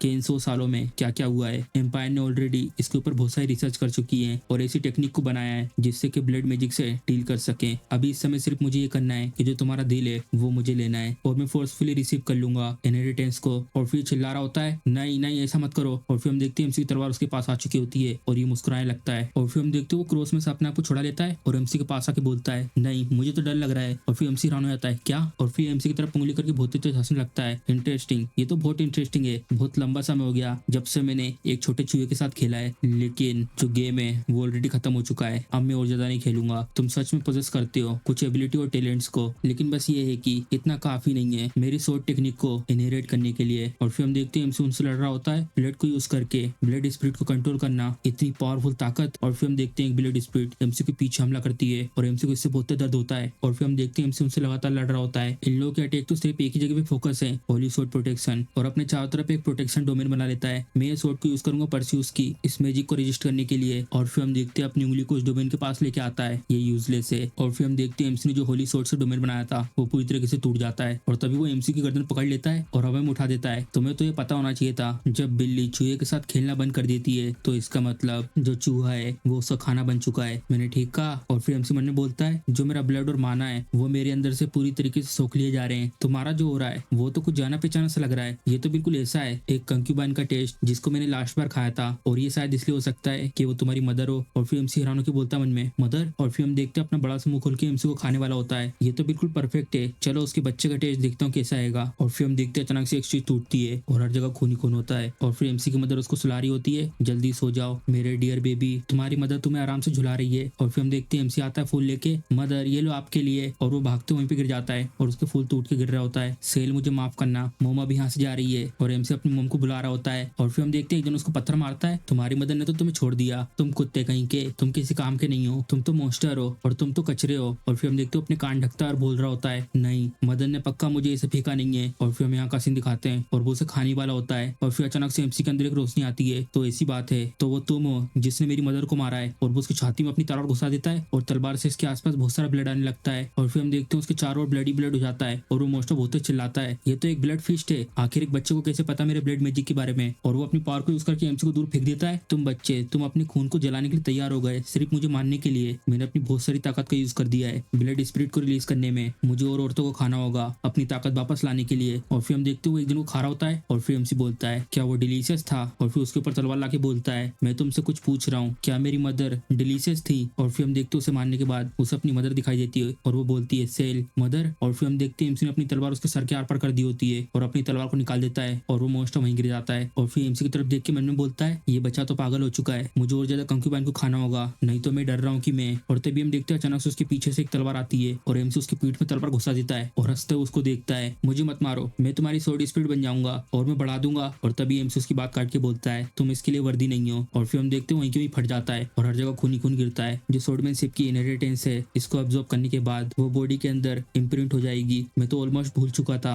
कि मैं बिना मदर का हूँ जब से मैं पैदा हुआ हूँ, और जितनी भी वो सब चीजें थी वो सारे के सारे मेरे बेकार से डिल्यूजन थे, मैं एक बेकार सा मॉन्स्टर हूँ। और फिर हम देखते हैं उसकी मदर की परछाई दिखाते हैं, और वो बोलती है, नहीं तुम मॉन्स्टर नहीं हो, हमेशा से मॉम तुम्हारे साथ थी। और फिर पीछे से आवाज आती है, सेल। और फिर हम देखते हैं यहाँ पर आ जाती है और बोलती है, सेल क्या तुम ठीक हो? आखिर तुम्हारे ऊपर ऐसे खून क्यों लगा है? क्या तुम्हें कहीं पे चोट लगी है? चलो मुझे हील करने दो। और फिर हम देखते हैं उसे हील कर रही होती है, और एमसी थोड़ा हैरान हो जाता है, मेरी पिछली जिंदगी में एंड्रिया का भी सेम हाल हुआ था जिससे सारी कॉन्क्यूबाइन का हुआ था। और एमसी उसे गले लगा लेता है, और ये बोलती है, सेल। और फिर एमसी मन बोलता है, अब इस लाइफ में मैं ऐसा नहीं होने दूंगा कि किसी भी तरीके की ट्रेजेडी फिर से रिपीट हो, जैसे एमसी ने उस मॉन्स्टर को मार दिया था। उसके बाद फैमिली में क्या हुआ वो हमें बताते हैं। स्वॉर्ड स्पिरिट के अचानक से गायब हो जाने के बाद उसके बाद डीमंस ने फैमिली में हलचल मचा दी थी, और ये सब होने के कारण जितने भी गार्डियंस थे एल्डर स्प्रिंग के, उन सबको मौत के घाट उतार दिया। जैसी सेल की रूथलेसनेस को देखा जितने भी सर्वेंट ने, उसके बाद किसी की भी हिम्मत नहीं हुई एंड्रिया को दोबारा बुली करने की। और इन सब के बाद जो सेल था उसके ऊपर ये इंजाम लगाया गया कि वही है जिसके कारण सोर्ड स्पिरिट गायब हो चुकी है। लेकिन इसका एविडेंस न होने के कारण वो सिर्फ उसके ऊपर अत्याचार को बढ़ा सकती थी, इसलिए उनने उसे कारावाह में डाल दिया जिससे कि वो उसके ब्लड पॉइजन को निकाल सके। लेकिन सेल के साथ ये सब होने के बावजूद वो वहां से बच के निकल गया 4 साल बाद ऊपर फैमिली के ट्रेनिंग ग्राउंड में। और फिर हम देखते हैं एक जन ने उसके ऊपर हमला किया होता है और ये चिल्ला के गिरता है नीचे को। और फिर जो नीचे गिरा होता है वो बोलता है, यंग मास्टर थोड़ी दया दिखाओ, तुम चाहते हो मुझे हराना और वो भी इस तरीके की लेवल वाली एबिलिटी के साथ। मैं ऐसी हिम्मत नहीं कर सकता, आप तो बहुत ज्यादा पावरफुल हो। और फिर हम देखते हैं उन लोगों को जो उसको ट्रेनिंग ग्राउंड में लड़ते हुए देख रहे होते हैं। और फिर हमें लेफ्ट वाले के बारे में बताते हैं, ये इसे एक फैमिली का हेड है और इसका नाम है ड्यूक ह्यूग इसेक। और ये बोल रहा होता है, मैंने इसके बारे में बहुत पहले सुना था, जो ये जानी मानी फैमिली का यंग मास्टर है एलेन, ये पैदा हुआ था एस ग्रेड के स्वॉर्डमैनशिप टैलेंट के साथ। और आज उसको आमने सामने देखने के बाद ऐसा लगता है जो वो रूमर थे वो सही थे। और फिर जो राइट में होता है हमें उसके बारे में बताते हैं, कूपर फैमिली का हेड और इसका नाम है ड्यूक लियोन कूपर। और ये खासते हुए बोलता है, आप तो हमारे बारे में बहुत ज्यादा बड़ा चढ़ा के बात कर रहे हो। तभी एक दिन साइड में से बोलता है, वाह इधर तो देखो। और फिर हम देखते हैं वो लोग देख रहे होते हैं ऊपर से और यहाँ पे एमसी खड़ा होता है और उसके सामने बहुत सारे गार्ड आते हैं हमला करने के लिए। और फिर एमसी बोलता है, इतनी ज्यादा आवाज कर रहे हो। और फिर एक टेक्निक यूज करता है शेडो ब्लेड और बस एक ही हमला करता है और बोलता है sword wind follow up attack. इतनी ज्यादा नंबर में मूव अगर नॉर्मल इंसान होता है इसकी एज का तो अभी उनकी पोजीशन आयरन सोर्ड में एक डिसाइपल के रूप में होती। लेकिन जो ये बच्चा है ये साफ साफ दिख रहा है कि ये पहुंच चुका है stage of silver sword guardian तक। ये तो इनक्रेडिबल है। और फिर एलेन देखता है एमसी की तरफ, बास्टर्ड तुम्हारी हिम्मत कैसे हुई मेरी थंडर टेक्निक को चुराने की। और फिर उसको चैलेंज कर रहा होता है, ए क्या तुम्हारे में हिम्मत है मेरे साथ एक राउंड डुएल करने की। और फिर एमसी उसकी तरफ देखे बोलता है, ओ अगर जो एलेन का टैलेंट था मेरी पिछली लाइफ में वो मेरे से खींच के लिया गया हो तो इसका मतलब जो इसकी असली एबिलिटी है। और फिर एमसी बोलता है, क्यों नहीं, इसी के बहाने मुझे एक चांस मिल जाएगा इसकी स्किल देखने का। और फिर एलेन बोलता है एमसी से, चलो तो फिर हो जाए, ये मेरे पास अच्छा मौका है, इसी का यूज करके मैं इसको मार दूंगा और ऐसा दिखाऊंगा कि ये एक एक्सीडेंट था। और फिर हम देखते दोनों आमने सामने खड़े हो जाते हैं और फिर सब लोग बोल रहे होते हैं, यंग मास्टर हरा दो इसे, हाँ बिल्कुल सही, दिखाओ इसे आखिर कौन है रियल सोर्ड जीनियस। और वो उसको चेयर कर रहे होते हैं, यंग मास्टर यंग मास्टर। और तभी हम देखते हैं यहाँ से आगे को जाता है और एमसी उसे आराम से ब्लॉक कर देता है, बहुत अच्छे मैं इसे जीत सकता हूँ। तभी एमसी उबासी लेते वक्त बोलता है, थोड़ी और ताकत का यूज करो यंग मास्टर, क्या मैडम ने तुम्हें अच्छे से खाना नहीं खिलाया क्या। तभी हम देखते हैं एमसी उसे आराम से पीछे कर देता है और फिर बहुत ज्यादा गुस्से में आ जाता है और अपनी सोर्ड के आसपास एनर्जी को इकट्ठा कर रहा होता है। ये तो इम्पॉसिबल है, मेरी मॉम ने ये कहा था कि मेरी अभी इस समय जो ताकत है मेरी फैमिली में ऐसा कोई नहीं है जो मुझसे मैच कर सके। तभी हम देखते हुए एमसी के ऊपर अटैक करता है और एमसी आराम से साइड में जाता है। और फिर एमसी मुझे बोलता है, ये तो बहुत ज्यादा वीक है, भले ही वो सोर्ड में मैजिक पावर को यूज करा है लेकिन तब भी, और वैसे भी जो मैजिक पावर इस पतली सोर्ड में लगाई गई है ये तो ऑब्वियस है, ये तो एक आर्टिफिशियल इनहेंस है। ऐसा लगता है मैं बिना फालतू में चिंता कर रहा था इस लड़के को लेकर, क्या इसके अंदर सोर्ड में सिर्फ का टैलेंट है भी या नहीं। तभी एमसी अपनी सोर्ड में अपनी पावर को यूज करके बोलता है, चलो मैं तुम्हें दिखाता हूँ कि असली स्ट्राइक कैसे दिखती है। और ये देख रहा होता है एमसी की तलवार आते हुए और फिर हम देखते हैं एमसी ने उसकी आंख में तलवार मार दी होती है और उस टेक्निक का नाम होता है shadow blade thrust third form. और ये बहुत तेज चिल्ला रहा होता है और तभी ये गार्ड लोग इसको देखने के लिए आते हैं, यंग मास्टर। और ये लोटपोट के चिल्ला रहा होता है, मेरी आंख मेरी आंख। ये डुएल देखने के बाद एक जन हंसने लगता है और फिर हम देखते ये होता है और वो कूपर फैमिली के डूब से बोलता है, ऐसा लगता है मैंने गलत जज कर दिया था यंग मास्टर एलेन को, जो इनकी एबिलिटी है वो तो कुछ भी नहीं है, लेकिन जो वो सर्वेंट था उसने उसे ऐसे हरा दिया कि जैसे वही हो। और फिर उसकी बात सुनने के बाद कूपर फैमिली का हेड बोलता है, आप बहुत ज्यादा डिसरिस्पेक्टफुल बात कर रहे हो ड्यूक इसेक, मुझे माफ करना। और वैसे भी यंग मास्टर एलेन और जो मेरी छोटी बहन है वो लोग इंगेज्ड हैं, इसलिए मैं नहीं चाहता कि जो मेरी छोटी बहन है वो किसी ऐसे लड़के से शादी करे जो यूजलेस हो। और फिर हम देखते हैं गुस्से में देखते हैं उसकी तरफ और बोलता है, तुम इसके बारे में बहुत ज्यादा चिंता कर रहे हो, अगर रॉयल फैमिली इस मैरिज के लिए हानि करती तो किसको पता जो तुम्हारी सिस्टर है उसकी शादी होती भी कि नहीं, जरा फिर से बोलना तो। और फिर यहाँ से जा रहा होता है और बोलता है, मैं तुम्हें और ज्यादा डिस्टर्ब नहीं करूंगा और ये मत भूलना हम दोनों की फैमिली मिलकर ज्वाइन ऑपरेशन करने वाली 10 दिन बाद, ड्यूक के ऊपर गुड बाय। और फिर मन में बोलता है, एलेन तुम कचरे कहीं के। और पीछे मेट से बोलता है, आखिर वो जो था छोटा शेडो उसको नाम क्या है, उसको क्या बोलते हैं। मैं मास्टर को रिप्लाई दे रही हूँ, उसका नाम है सेल, वो आपकी मिस्ट्रेस में से एक का बच्चा है। और इसके बारे में कि कौन सी मिस्ट्रेस है उसके बारे में कोई भी रिकॉर्ड नहीं है। ओह तो ये मेरा बेटा है, जब भी तो सोचू जो उसका सोट टैलेंट है वो इतना ज्यादा अच्छा है, इसे लेकर आओ मेरे स्टडी रूम में, ठीक है। और फिर हम इस जगह सीन दिखाते हैं और फिर हम देखते हैं सामने की तरफ दिख रहा होता है अपनी चमकती हुई आंखों से। और फिर हम देखते हैं उसके सामने एमसी होता है नीचे झुका हुआ और बोलता है, मास्टर क्या ऑर्डर है आपका। और फिर उसको देख के मन में बोलता है, मैं तो कुछ भी सेंस नहीं कर पा रहा, ना ही टैलेंट ना ही किसी तरीके की पावर, क्या है जानबूझ के छुपा रहा है अपनी असली पावर को कि फ्यूचर में हायर की पोजीशन को चुरा सके। कितना चालाक है, लेकिन आखिरी में तो सिर्फ ही एक बच्चा ही है, इसको रीड करना बहुत ज्यादा आसान है। और फिर वो बोलता है एमसी से, इन 10 दिन में तुम लीड करोगे शेडो स्क्वाड 10 को और तुम्हें उसके बाद जाना है लॉस्ट क्रिस्टल सिटी में इसेक फैमिली के साथ और तुम्हें वहां से ड्रैगन के अंडे को लेके आना है। ये है वो तलवार जो एक्टिवेट कर सकती है टेलीपोर्टेशन को क्रिस्टल सिटी की ओर। और फिर MC1 ने बोलता है ये सब सुन के, ड्रैगन के अंडे को यहाँ पे लाने के लिए तुम डिमोनिक ड्रैगन को भी गुस्सा दिलाने को तैयार हो, चाहे इसको लेकर तुम कुछ भी करो। पक्का जरूर लियोन का अच्छा इंटेंशन नहीं होगा मुझे वहां भेजने का, लेकिन फिर भी मैं इस मौके को कैसे छोड़ सकता हूँ जिसमें मुझे एक ड्रैगन का अंडा मिल सकता है। जैसी आपकी इच्छा मास्टर, लेकिन मेरी एक रिक्वेस्ट है। एक रिक्वेस्ट? और फिर हम देखते हैं ये सब के सब जा रहे होते हैं और MC के साथ उसका ग्रिफिन भी होता है और वो बहुत बड़ा हो चुका होता है और उसके ऊपर एंड्रिया बैठी होती है। और एंड्रिया बोलती है सेल, क्या तुमने इन्फॉर्म कर दिया था फैमिली हेड को कि मैं तुम्हारे साथ आ रही हूँ तुम्हें सर्व करने के लिए? ये अच्छा नहीं है कि मैं पूरे रास्ते भर इसके ऊपर बैठ के आई हूँ। और फिर MC बोलता है सब कुछ ठीक है। और फिर पीछे उन दोनों से बोलता है तुम लोगों को भी इससे दिक्कत नहीं ना, क्यों? और वो लोग भी डर जाते हैं और बोलते हैं हाँ हाँ। और फिर हम देखते हैं लोग इस जगह पे पहुंच चुके होते हैं। तो क्या ये है क्रिस्टल सिटी? आखिर कहाँ पर है क्रिस्टल और कहाँ पर है ड्रैगन का अंडा? मुझे भी नहीं पता। ऐसा सोचना कि जो कूपर फैमिली की एलिट टीम है उनको इतनी बेसिक नॉलेज ही नहीं पता कि क्रिस्टल सिटी कहाँ पर है, आखिर किस तरीके का जोक है। और फिर हम इसके बारे में बताते हैं। ग्लोरिया ईसा फैमिली की हेड सिस्टर और एलेन की फियांसे है। और फिर MC बोलता है ग्लोरिया ईसा है, तुम्हारा ये सब कहने का क्या मतलब है? और फिर अपना हाथ आगे बढ़ाते और बोलती है तुम सेल के ऊपर हो ना, क्यों? तुमसे मिलकर अच्छा लगा, तुम मुझे कह सकते हो ग्लोरिया। तभी हम देखते हैं MC दूसरी तरफ मुंडी कर लेता है और बोलता है एंड्रिया तुम यहीं पे रुको इस मियो के साथ, मैं जल्दी आ जाऊंगा वहां से। और वो बोलती है ठीक है। और फिर पीछे से गुस्से में बोलती है तुम्हारी हिम्मत कैसे मुझे इग्नोर करने की? और MC यहाँ से सीढ़ियां चढ़ रहा होता है सेल के ऊपर, मैं तुमसे बात कर रही हूँ मिस ग्लोरिया। अगर हम लोगों ने इस पोर्टल को एक साथ एक्टिवेट नहीं करा सूरज डूबने से पहले तो जो हमारी जो ट्रिप है यहाँ पर आने की वो पूरी बर्बाद चली जाएगी। और फिर ये भी कुछ नहीं बोलती। और फिर MC उसके बारे में मन में सोच रहा होता है और वो बोल रही होती है सेल मेरे साथ ट्रेनिंग करो आज, मैं आखिर में फिर से मिल गया इस परेशान करने वाली लड़की से। और फिर MC अपनी तलवार पे हाथ रखता है, भले कुछ भी हो मैं प्रे करता हूँ जो ये पागल चिड़िया मियो है ये अपना मिशन सक्सेसफुली पूरा करे जो मैंने इसको दिया है। और फिर हम देखते हैं दोनों यहाँ पे खड़े हो जाते हैं अपनी तलवार निकाल के और उस जगह से बहुत तेज रोशनी निकल रही होती है और सब लोग बोलते हैं जो अल्टर है वो आ रहा है, वो एक टेलीपोर्टेशन फॉर्मेशन है, तुम कूपर फैमिली की बम्पकिन। और दूसरा बोलता है चुप हो जाओ। और फिर हम देखते हैं लोग यहाँ पर आ चुके होते हैं और ये बोलती है तो ये है क्रिस्टल सिटी, ये तो बहुत ज्यादा ब्यूटीफुल है, लेकिन जो वो लेजेंडरी डिमोनिक ड्रैगन का अंडा है क्या वो सच में इसी जगह पर है? तभी MC पीछे वाले की मन की बात सुनता है, मैं मार दूंगा इन कूपर फैमिली के सोल्जर्स को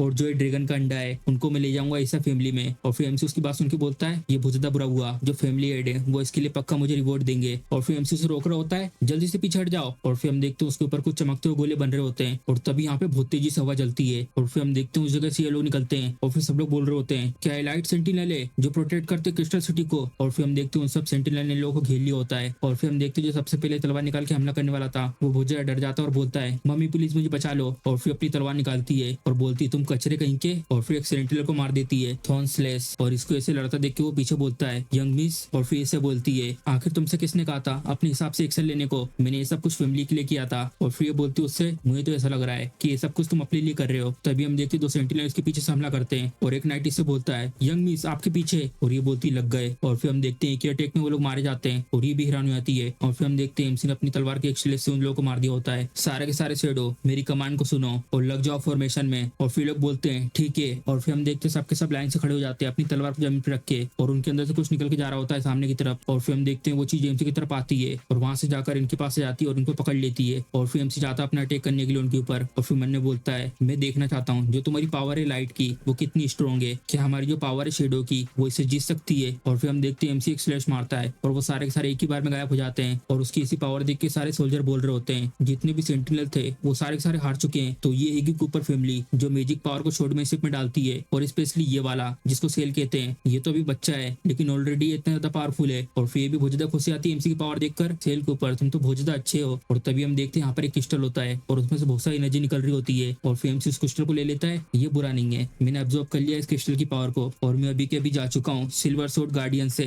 गोल्डन सोर्ड मास्टर पर। और फिर हम देखते हैं आगे एक कॉलम होता है जो अगली स्टेप है, अब वो ये है। और फिर हम देखते हैं वो क्रिस्टल के आकार का यहाँ पर एक छेद होता है और फिर MC उसके अंदर वो क्रिस्टल को लगा देता है। और जैसे MC वो क्रिस्टल को लगाता है अचानक से वहाँ की पूरी जमीन हिलने लगती है, क्या ये अर्थक्वेक है? और फिर हम देखते हैं वो जगह अचानक से नीचे हो जाती है। और फिर MC बोलता है नहीं, जो अल्टर है वो अब जा रहा है, जल्दी से आ जाओ इस अल्टर के ऊपर, यह हमें ले जाएगा सीक्रेट पैसेज की तरफ जो ड्रैगन डेन है वो ओपन हो चुका है। और फिर हम देखते हैं वो जगह पूरी की पूरी नीचे चले आती है बिल्कुल लिफ्ट की तरह, सबके सब इस जगह पर आ जाते हैं। और फिर हम देखते हैं इस जगह पे उनके चारों तरफ बहुत सारे ड्रैगन के अंडे होते हैं, बहुत ही सारे। ये लोग यहाँ पर फटाक से आते हैं ड्रैगन के अंडों को उठाने के लिए। हम लोगों को तो इन अंडों को बांटने की जरूरत भी नहीं है, यहाँ पर तो सबके लिए एक एक हो जाएगा। और फिर सामने नाइट बोलता है जल्दी से इन अंडों को उठा के यहाँ से ले चलो। और फिर MC ने बोलता है ये लोग क्या बेवकूफ हैं, ये लोग इतनी जल्दी में क्या इन्हें खाना बनना है डिमोनिक ड्रैगन का। और फिर हम देखते हैं अचानक से एक सामने डिमोनिक ड्रैगन उठता है और बहुत तेज रोर लगाता है और ये सबके सब अचानक से हैरान हो जाते हैं, आखिर ये चीज क्या है, ये तो एक डिमोनिक ड्रैगन है, अब हम लोग लोग क्या करे, ये तो उठ गया है। और फिर ये और एमसी अपनी तलवार निकाल के आगे को आते हैं और फिर पीछे से बोलती है शांत रहो और लड़ाई करने के लिए तैयार हो जाओ। और फिर एमसी बोलता है मैं कवर करूंगा सामने से और तुम सबके सब इस ड्रैगन के अंडे को लो और यहाँ से निकल जाओ। और तभी हम देखते जिस पे होकर ये लोग आए थे अचानक से वो चीज ऊपर को जाने लगती है और फिर हम देखते वो ये होता है और एक अंडा लेके यहाँ से भाग रहा होता है। आखिर क्या हुआ, इतनी चिल्ला चोट क्यों कर रहे हो ग्रे, आखिर तुम ये सब क्या कर रहे हो। और फिर हम देखते हैं ड्यूक ने इससे बोला होता है तुम शेडोज को यूज करना उस ड्रैगन को रोकने के लिए, और जैसे तुम वो ड्रैगन के अंडे को ले लोगे उसके बाद तुम डिस्ट्रॉय कर देना टेलीपोर्टेशन एल्टर को। हम लोग इस एक फैमिली को कोई भी मौका नहीं देंगे और जो सेल है वहाँ पे वो अकेले रहेगा, उसकी मदद के लिए कोई नहीं आएगा। और फिर बोलता है मुझे माफ करना लेकिन एम्पायर में सिर्फ एक ही फैमिली है जिसके पास ये ड्रैगन का अंडा होगा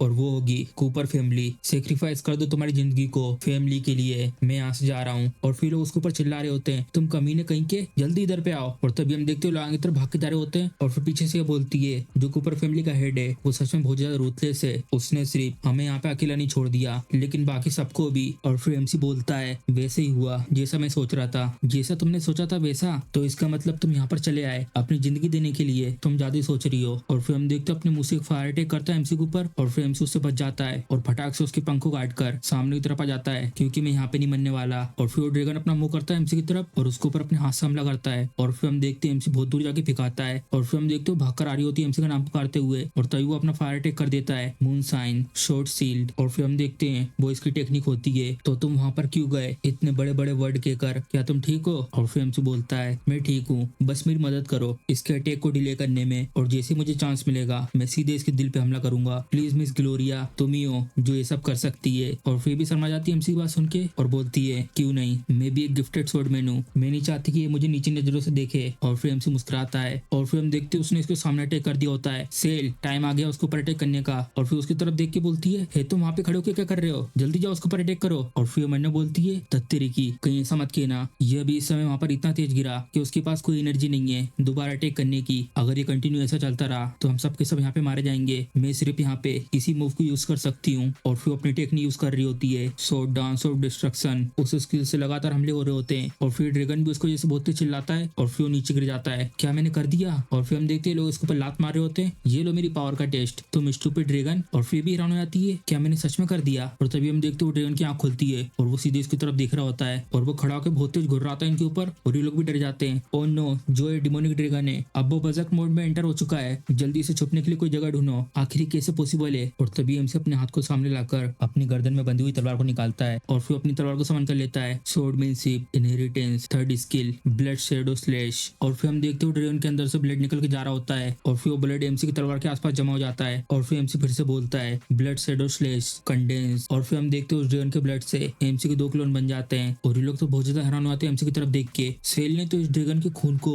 अपने क्लोन में ट्रांसफॉर्म कर दिया है। और फिर दूसरा बोलता है और सिर्फ ये भी नहीं लेकिन कि तुम लोगों ने ये नोटिस करा है जो उसकी वो सोड है वो अचानक से होली ग्रेड के सोड में चेंज हो गई है। और फिर नाइट बोलता है कहीं ये ब्लड मैजिक तो नहीं है। और फिर ये बोलती है हाँ ये एक फॉरबिटन मैजिक है और एम्पायर ने सिर्फ कूपर फैमिली को अलाउ करा है कि वो इस टेक्निक को बैटल फील्ड में यूज कर सकते हैं एनिमी के अगेंस्ट। और फिर मन्या बोलती है मैंने सुना था कि जो सोड स्पिरिट कूपर फैमिली में वो अचानक से डिसअपियर हो गई है, कहीं ऐसा तो नहीं इसने, जरा रुको, इसका मतलब ये जानबूझ के पीछे रुका हुआ था और ये इंतजार कर रहा था कि कब हम लोग उस ड्रैगन का ब्लड निकालें। और फिर पीछे से चिल्ला रही होती है सेल कूपर तुम बास्टर्ड कहीं के, तुमने एक्चुअली मुझे यूज करा। और एमसी जा रहा होता है स्पीड में आगे तरफ और बोलता है हाँ तो क्या हुआ अगर मैंने ये किया है तो। और फिर हो सकता अपनी तलवार पीछे करके मैं एक प्यादा था जिसको छोड़ दिया गया था अपनी पिछली जिंदगी में, मैं इसे खाली बैठ कर इंतजार नहीं करूंगा अपनी मौत का। और तभी हम देखते हैं एमसी ने एक ही स्लेश में उसकी गर्दन उड़ा दी होती है और उसकी गर्दन यहाँ पर आके गिरती है और फिर एमसी जमीन पे लैंड करता है और पीछे से ये लोग भाग के आ रहे होते हैं एमसी के पास। और फिर ये बोलती है ये बुरा नहीं है, जो ये डिमोनिक ड्रैगन है अब फाइनली मर चुका है। और फिर एमसी अपनी तलवार आगे करके बोलता है मेरे पास मत आना। और फिर भी हैरान हो जाती है एमसी को ऐसा करता देखकर। और फिर हम देखते हैं एमसी को अचानक से कुछ हो जाता है और उसको बहुत ज्यादा दिक्कत हो रही होती है सेल के ऊपर। और फिर हम देखते हैं उसके उल्टे तरफ और फिर हमें पता चलता है एमसी को इसकी वजह से बहुत ज्यादा दिक्कत हो रही थी और ये बोल रहा होता है तुम्हें क्या लगा मुझे मारने के बाद तुम आराम से रह पाओगे, तुम बिल्कुल मेरे जैसे बन जाओगे, अपनी ताकत को मेंटेन करने के लिए तुम्हें फ्लैश और ब्लड और ज्यादा खाना होगा। और फिर उनकी तरफ उंगली करके बोलता है जाओ छोटे चूहे, ये लोग तुम्हारे शिकार हैं, जाओ और मजे करो उनको मारकर। और इसको बहुत ज्यादा दिक्कत हो रही होती है और बोलता है और ज्यादा खून चाहता हूँ, मुझे और खून चाहिए। और फिर वो डर के मारे भाग रहे होते हैं, ये अच्छा नहीं है, इसने ब्लड मैजिक को बहुत ज्यादा यूज कर लिया है और ये डिमोनाइज हो चुका है, जल्दी से यहाँ से भागो सेल, ऐसा मत करो। और फिर हम देखते हैं एंड्रिया यहाँ पर आ चुकी होती है और फिर उसके ऊपर अपने मैजिक का यूज कर रही होती है। और फिर हमसे बोलता है इसको देख के एंड्रिया, और फिर हम देखते हैं बेहोश होकर गिर रहा होता है। एंड्रिया अपना हाथ आगे बढ़ाती है एमसी को ब्लड मैजिक से बचाने के लिए, और फिर एंड्रिया बोलती है उठ जाओ सेल। और फिर हम देखते हैं एमसी उठ चुका होता है। ये बहुत अच्छा हो कि तुम फाइनली उठ चुके हो, मैंने तुम्हारे ऊपर प्यूरिफिकेशन को यूज करा है तो तुम अभी के लिए डिमोनाइज नहीं होगे, और बाकी लोग भी ठीक है। और तभी वो एक चीज लेकर आ रही होती साथ में, और फिर हम देखते पीछे जो अंडा लेके भागा तो उसको पकड़ लिया होता है। जो ड्रैगन का अंडा है पूरी तरीके से ठीक है, और यही आखिरी बचा हुआ एक अंडा है। और मैंने इस अंडे के बारे में इस एक फैमिली के मेंबर को नहीं बताया है। और वो जो लड़की थी लाल बालों वाली, वो ऑलरेडी जहाँ से जा चुकी है अपनी टीम के साथ, तो तुम्हें चिंता करने की जरूरत नहीं है कि मिशन कंप्लीट नहीं हुआ है। चलो तो फिर चेयर अप हो जाओ। और फिर हमसे बोलता है तुम्हारा शुक्रिया एंड्रिया, लेकिन मैं इसके बारे में चिंता नहीं कर रहा था। और फिर मैंने बोलता है ओरिजिनली जो मियो है वो एंड्रिया को यहाँ से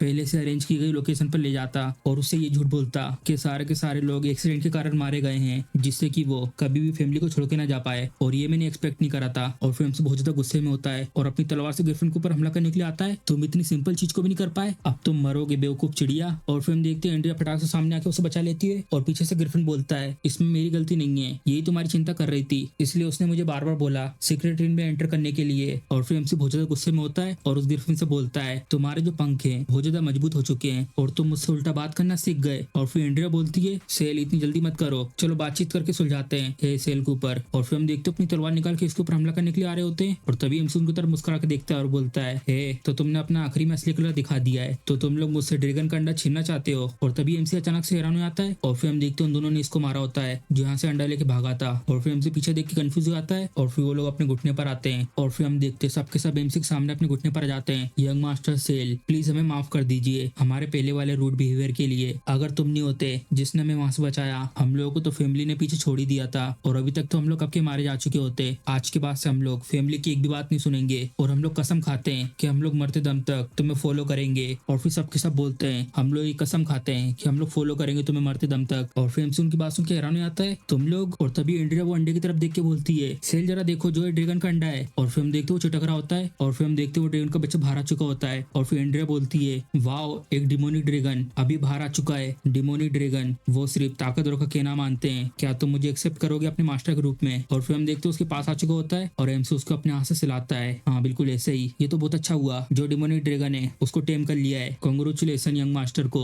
एक डिमोनिक ड्रैगन को टेम करने के लिए। अब आज के दिन से जो सेल के ऊपर की रेबल फोर्स है जो फैमिली के अगेंस्ट है वो पैदा हो चुकी है। और तभी हमें इस जगह का सीन दिखाते हैं, और फिर हम देखते हैं लोग बैठे होते हैं, एक जन एक लेटर पढ़ रहा होता है, और फिर अपनी मदर से बोलता है मदर आखिर में कब वापस जाऊंगा हॉर्स रेसिंग के ट्रैक्स में। और फिर उसकी मदर बोलती है जब तुम्हारे पापा का काम पूरा हो जाएगा जब चलेंगे। और तभी वो उस टेबल पे लेटर को मार के बोलता है जाओ जाओ तुम सबके सब, तुम सिर्फ मजे करते रहते हो पूरा दिन, तुम लोग तो सबसे ज्यादा बेकार हो उस बास्टर्ड बच्चे से भी। क्या तुम्हें पता है जो वो सेल के ऊपर बच्चा है, ना कि सिर्फ उसने डिमोनिक ड्रैगन को स्लो कर दिया लेकिन उसने उसके बच्चे को भी टेम कर लिया है। और फिर हैरान होकर बोलती है ये तो हमारे बच्चे की गलती नहीं है, आखिर तुम इतना गुस्सा क्यों हो रहे हो उसके ऊपर, अगर हमारा एलन वहां पे जाता तो वो डेफिनेटली उस डिमोनिक ड्रैगन को टेम कर लेता। हाँ मोम बिल्कुल सही कह रही है, मैं भी थोड़ा कंफ्यूज हो रहा हूँ इसके पास इतना कॉन्फिडेंस कहाँ से आया। और फिर वो उसको यहाँ से ले जा रही होती है और बोलती है भूल जाओ मुझे कुछ नहीं कहना है इसके बारे में, और तुमसे एलन चलो मदद तुम्हारे साथ चलेगी उस रेस ट्रैक में आज। और फिर वो बोलता है ठीक है। और फिर हम देखते वो चले जाते हैं, और वो यहाँ से जल्दी से भाग के जा रहा होता है और बोलता है जल्दी से लेकर आओ मेरे लिए वो चाबुक। और फिर वो बोलती है बटलर से आखिर कैसी चल रही वो रिसर्च डेप्रीवेशन मैजिक की, चिंता मत कीजिए मैडम हम लोगों ने सक्सेसफुली कंप्लीट कर चुकी रिसर्च, हम लोग सिर्फ इंतजार कर रहे हैं कि हम लोग जल्दी से ढूंढ ले एक टेस्ट सब्जेक्ट को जिसके पास ऐसे रंग का टैलेंट हो। एक बार बस ये पूरा हो जाए, एक बार ये हो गया तो हम लोग उसी समय इसको यूज कर देंगे सेल कूपर के ऊपर। और फिर भी बहुत ज्यादा गुस्सा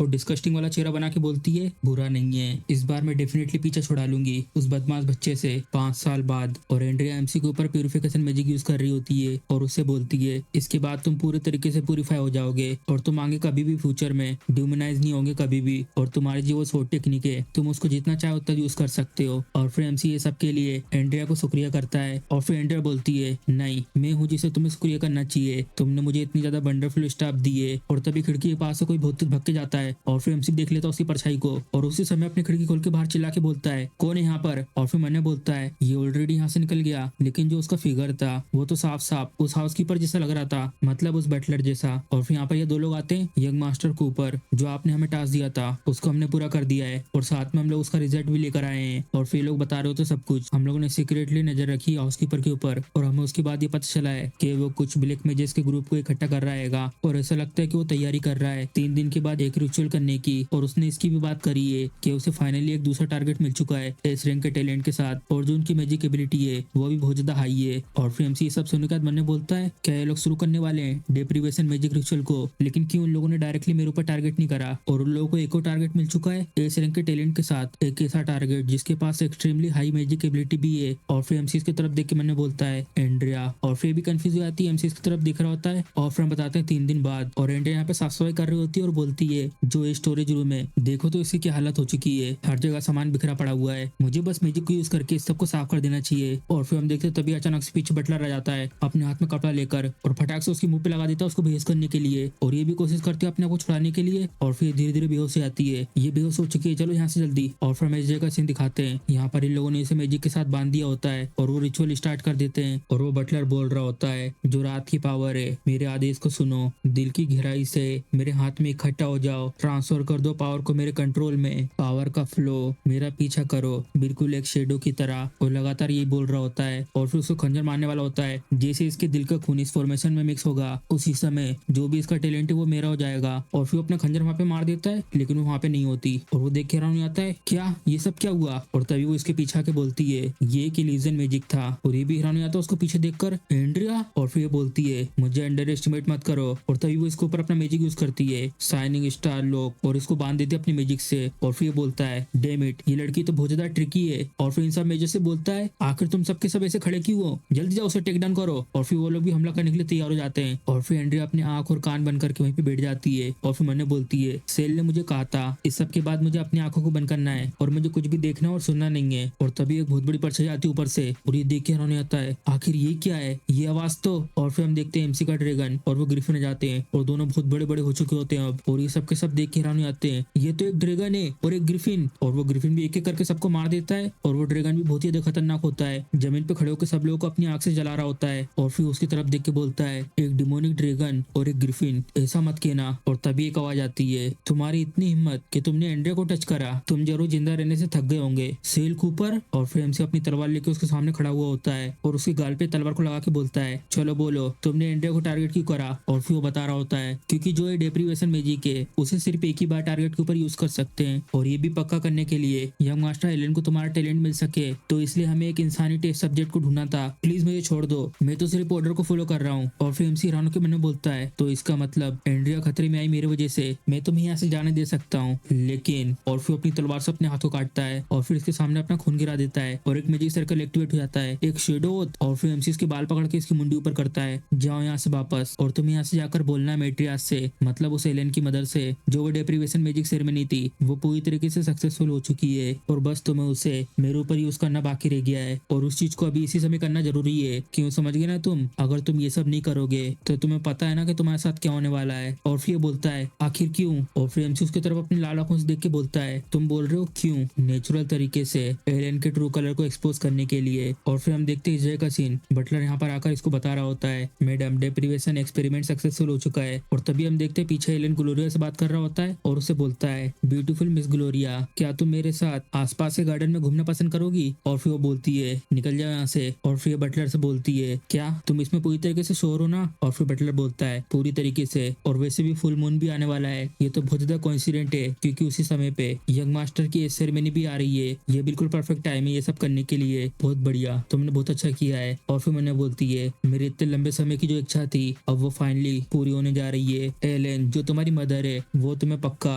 इस फैमिली का फ्यूचर हेड बनाएगी, नहीं फ्यूचर का सबसे ज्यादा स्ट्रॉन्गेस्ट मैन पूरे एम्पायर में। और फिर ग्लोरिया से बोलता है मिस ग्लोरिया कहीं आप ऐसा तो नहीं कर रही हो कि तुम्हें मेहनत करनी होगी मुझे पाने के लिए, क्या तो सेम की बात है, मुझे पहले पता चल गया कि तुम ये ट्राई कर रही हो। और फिर मैंने बोलता है मदर ये सोचना कि आप मुझसे मेरे फियांसे के करीब जाने के लिए कहोगी, आखिर कौन सी ऐसी लड़की है जो मेरे पास नहीं आना चाहेगी। और तभी वो अपनी तलवार निकाल के इसे गर्दन के पास रख देती है और ये भी बहुत ज्यादा हैरान हो जाता है उसको ऐसे करता देखकर, मेहनत करनी पड़ेगी मेरे पास आने के लिए, क्या तो बकवास है, तुम्हारा जैसा यूजलेस यंग मास्टर, तुम्हें ऐसा लगता है कि तुम वर्दी हो मेरे फियांसे बनने के। और फिर मैंने बोलता है क्या ये लड़की थोड़ी सी पागल है। और फिर हम देखते वो हमला करने के लिए अपनी तलवार पीछे करती है, तुम्हें सबसे पहले मुझे हराना होगा। और फिर वो चिल्ला रहा होता है कोई जल्दी से आके इसे यहाँ से ले जाओ। और तभी एक जन आकर अपनी तलवार से उसकी तलवार रोक देता है। और फिर हम देखते वो अपना एमसी होता है और फिर पीछे मुड़ के एलेन से बोलता है कोई यहाँ पर आओ और इसे यहाँ से ले जाओ, किसी ने तुमसे ये नहीं कहा था कि तुम्हें मुझे बचाना है, मैं बस ये भूल गया था अपनी सोट को अपने साथ लेके आना। और फिर मैंने बोल रहा होता है कचरे कहीं के तुम्हारी हिम्मत कैसे हुई मेरा मजाक बनाने की। और तभी ग्लोरिया बोलती है सेल आखिर तुम यहाँ पर क्यों आए। और फिर वो एमसी का हाथ पकड़ के उसे चिपक के बोल रही होती है जल्दी आओ मेरे साथ यहाँ पे ट्रेनिंग करो। मुझे माफ कर दो, मैं थोड़ा सा बिजी हूँ आज। और एलेन तो बहुत ज्यादा हैरान हो जाता है इनको ऐसे देखकर, आखिर ये सब क्या हो रहा है, आखिर क्यों ग्लोरिया इस लड़के के साथ ऐसे चिपक रही है, कहीं ऐसा तो नहीं ग्लोरिया इसे पसंद करती है। और फिर शर्माते हुए बोल रही होती है एमसी से, हर कोई क्वालिफाइड नहीं होता मेरे साथ ट्रेनिंग करने के लिए, ये अच्छा होगा कि तुम इसके बारे में दोबारा सोचो। और इसको बहुत ही गुस्सा आता है और बोलता है, सेल तुम और मेरी फियोंसे। और तभी इसकी मॉम बुलाती पीछे से इसको, और फिर मैंने बोलता है भूल जाओ इसके बारे में, क्योंकि आफ्टर ऑल मैं शादी करूंगा उसके साथ फ्यूचर में, और फिर मैं उसको सबक सिखाऊंगा अच्छे तरीके से। और फिर जा रहा होता है यहाँ से ग्लोरिया से बोलते हुए, जबकि मिस ग्लोरिया मेरी रिक्वेस्ट को आज एक्सेप्ट नहीं करना चाहती है तो मैं यहाँ से चलता हूँ। और फिर पीछे ग्लोरिया भी इसको जीप चढ़ाते हुए गुड बाय करती है। चलो तो फिर जो ये अनोइंग इंसान था वो यहाँ से जा चुका है, अगर तुम तैयार नहीं होते मेरे साथ ट्रेनिंग करने के लिए तो मैं तुम्हारे ऊपर इसी समय अटैक कर दूंगी। और फिर एमसी बोलता है ठीक है मैं तैयार हो जाऊंगा इसके लिए, लेकिन तुम्हें मुझसे एक चीज का वादा करना होगा। और फिर ये बोलती है कहो। और फिर एमसी उसके पास आके बोलता है, मुझे इंट्रोड्यूस करवाओ तुम्हारे ब्रदर ड्यूक इसेक से। और फिर एमसी की ये बात सुन के कंफ्यूज हो जाती है। और फिर हम देखते हैं उसने मिलवा दिया होता है और दोनों के दोनों आमने सामने खड़े होते हैं। और फिर एमसी बोलता है, मेरे पास एक तरीका है जिससे मिस ग्लोरिया और एलेन की एंगेजमेंट को कैंसिल कर सकते हैं, लेकिन इस सब के लिए मैं तुमसे आशा करता हूँ कि तुम मुझे दोगे इस एक फैमिली के एक हेयरलूम को,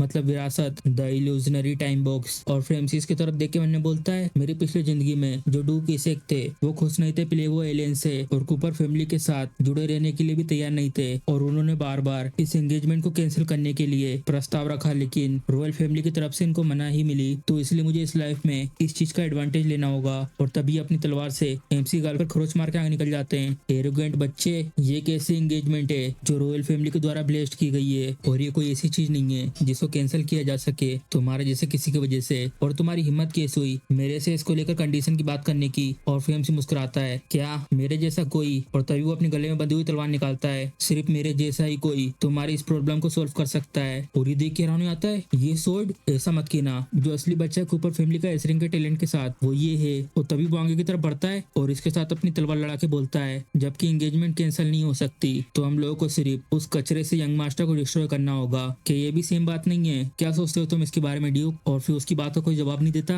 और फिर हम देखते हैं 1 महीने बाद बटलर और ये आपस में बात कर रहे होते हैं, मैडम सब कुछ तैयार हो चुका है, लेकिन जो सेल कूपर है वो इन बास्टर्ड के साथ नहीं है, और जो यंग मास्टर है वो उसके पीछे गए उसको ढूंढने के लिए। और फिर ये बोलती है, मुझे पता है, जाओ और उसकी मदद करो। और फिर ये बोलता है ठीक है। और ये तीनों बात कर रहे होते हैं, सामने वाला बोल रहा होता है, मुझे तो सच में नहीं पता खेल लोगों ने यहाँ पर हमें क्यों बुलाया इस तरीके से, क्या वो लोग उसके उत्तराधिकारी होने पर जोर दे रहे हैं जिससे कि हम लोग बिना किसी चिंता के उसके कुत्ते बन के रहे। और फिर लेफ्ट वाला बोल रहा होता है, इसके पास तो स्वॉर्डमैनशिप का टैलेंट हैगा, ये तो फेट हैगा कि वो फैमिली का फ्यूचर हेड बनेगा। और फिर राइट वाला बोल रहा होता है, हे शांत हो जाओ, फैमिली हेड को ये सब सुनाई ना दे। और फिर हमें बताते हैं ये लोग ही कूपर फैमिली के बास्टर्ड बच्चे। और फिर हम देखते हैं ड्यूक यहाँ पर आ चुके होते हैं। मास्टर, जितने भी मेहमान है सारे के सारे बैठ चुके हैं, और मेहमानों को ज्यादा देर तक इंतजार न करना पड़े इसके लिए हम लोगों ने आपने जैसा कहा था हमने उसका पालन किया है। और फिर वो करता है और फिर ड्यूक के सामने आ जाता है, क्या तो कोइंसिडेंट है ड्यूक कूपर, क्या तुम मुझसे थोड़ी देर बात करोगे? ड्यूक इसे, मुझे याद नहीं कि मैंने तुम्हें इनवाइट करा था। और फिर वो ड्यूक को अपनी बातों में लगा के रखता है। सबके सब यहाँ पर आ चुके हैं, अब टाइम आ चुका है इल्यूजनरी टाइम बॉक्स का। और वो फटाक से वहां से स्पीड में निकल जाता है। और फिर हम देखते कुछ लोग अपनी तलवार को आगे बढ़ाते हैं और उसमें अपनी एनर्जी भेज रहे होते हैं, और उसी के साथ साथ बोल रहे होते हैं, अबेस का gate, shadow one fantasy, illusionary time box, virtual realm open. और इसी वजह से मेल के सामने एक बहुत बड़ा मैजिक सर्कल बन जाता है, और उसी के साथ साथ एक बहुत बड़ा डोमेन बन जाता है पूरे मेल के आसपास। और फिर एमसी उसी की तरफ देख रहा होता है, मैंने आखिरकार तुम्हें ढूंढ लिया, आखिर तुम यहाँ पर अकेले क्यों छुपे हुए हो? और एमसी बहुत ही खुश होता है इसके यहाँ पे आने से और मुस्कुरा रहा होता है। तो सबसे पहले हम देखते बेसमेंट का सीन, और यहाँ से किसी की आवाजें आ रही होती हैं। और फिर हम देखते हैं यहाँ पे अपने एमसी को एलन ने चेन से बांध दिया होता है, मुझे माफ करना, लेकिन जो तुम्हारे स्वॉर्डमैनशिप का टैलेंट है अब वो मेरा होने वाला है। और फिर वो उसके सीने में तलवार घुसा देता है, ये है तुम्हारा फेट सेल कूपर। और तभी एंड्रिया बहुत तेज चिल्लाती है, सेल। और फिर पता चलता है एंड्रिया को ये सब दिखाई दिया होता है। चलो ठीक है, अब इसे सोना बंद करो और काम पे लग जाओ। और फिर बोलती ठीक है, पावर ऑफ स्टार, ये कोई सपना नहीं था, जो कुछ ये मैंने देखा क्या सच में पिछली लाइफ का सीन था? पावर ऑफ स्टार ये वन ऑफ द टैलेंट में से एक है जो टाइम एजेस के द्वारा अवेकन किया जाता है। जो मेजेस अवेकन कर लेते पावर ऑफ स्टार को, वो फ्यूचर और पास्ट के कुछ सीनों को देख पाते हैं। और फिर एंड्रिया फटाक से यहाँ से भाग के जाती है, सेल खतरे में। और फिर यहाँ पर सेल को ढूंढ रही होती है, मुझे एलन को रोकना होगा उससे पहले कि वो कुछ करे। और फिर एलन एमसी से बोलता है, ये लो, ये मेरे फादर की तरफ से तुम्हारे लिए अवार्ड है। और फिर एंड्रिया ढूंढ लेती है लोगों को, और फिर अपने मैजिक को यूज कर रही होती है, लाइट ऑफ ट्रैंक्विलिटी, और स्टार के पावर से मैं तुम्हें गहरी नींद में सुला दूंगी। और तभी बाजू में से आवाज आती है, एंड्रिया। और फिर हम देखते हैं एलन की मदर यहाँ पर होती है और बोलती है, जल्दी जाओ और उसे पकड़ के यहाँ से दूर ले जाओ। और फिर हम देखते हैं उसके पीछे जाकर उसको मुख बंद कर देता है, जिससे कि वो कुछ बोल ना पाए। वो बटलर ने तो ये कहा था कि जो वो डिप्राइवेशन मैजिक है उसको सक्सेसफुली इसके ऊपर कर दिया गया है, लेकिन आखिर क्यों ये अभी मैजिक को यूज कर पा रही है? भूल जाओ इसके बारे में, अभी टाइम नहीं उसके बारे में सोचने का, अभी अभी सबसे ज्यादा इंपॉर्टेंट चीज है डिप्राइवेशन सेरेमनी। और फिर हम देखते हैं एमसी उसको पी लेता है। वो पीने के बाद फिर उसके हाथ से गिलास भी छूट जाता है। तुम बेवकूफ कहीं के, तुम फिर से ट्रिक में फंस गए। और फिर हम देखते हैं एमसी को उसने सेम तरीके से बांध दिया होता है जैसे एंड्रिया ने देखा था। और फिर एलियन से बोल रहा होता है आखिर तुम होते कौन हो जो इस रैंक के टैलेंट को पोजेस करे, आखिर तुम होते कौन हो जो डिमोनिक ड्रैगन को पोजेस करे, आखिर तुम होते कौन हो जो ग्लोरिया से फेवर ले सके। और एमसी को पेट में एक भूत मुक्का मारता है। वो सारी की सारी चीजें मेरी होनी चाहिए थी।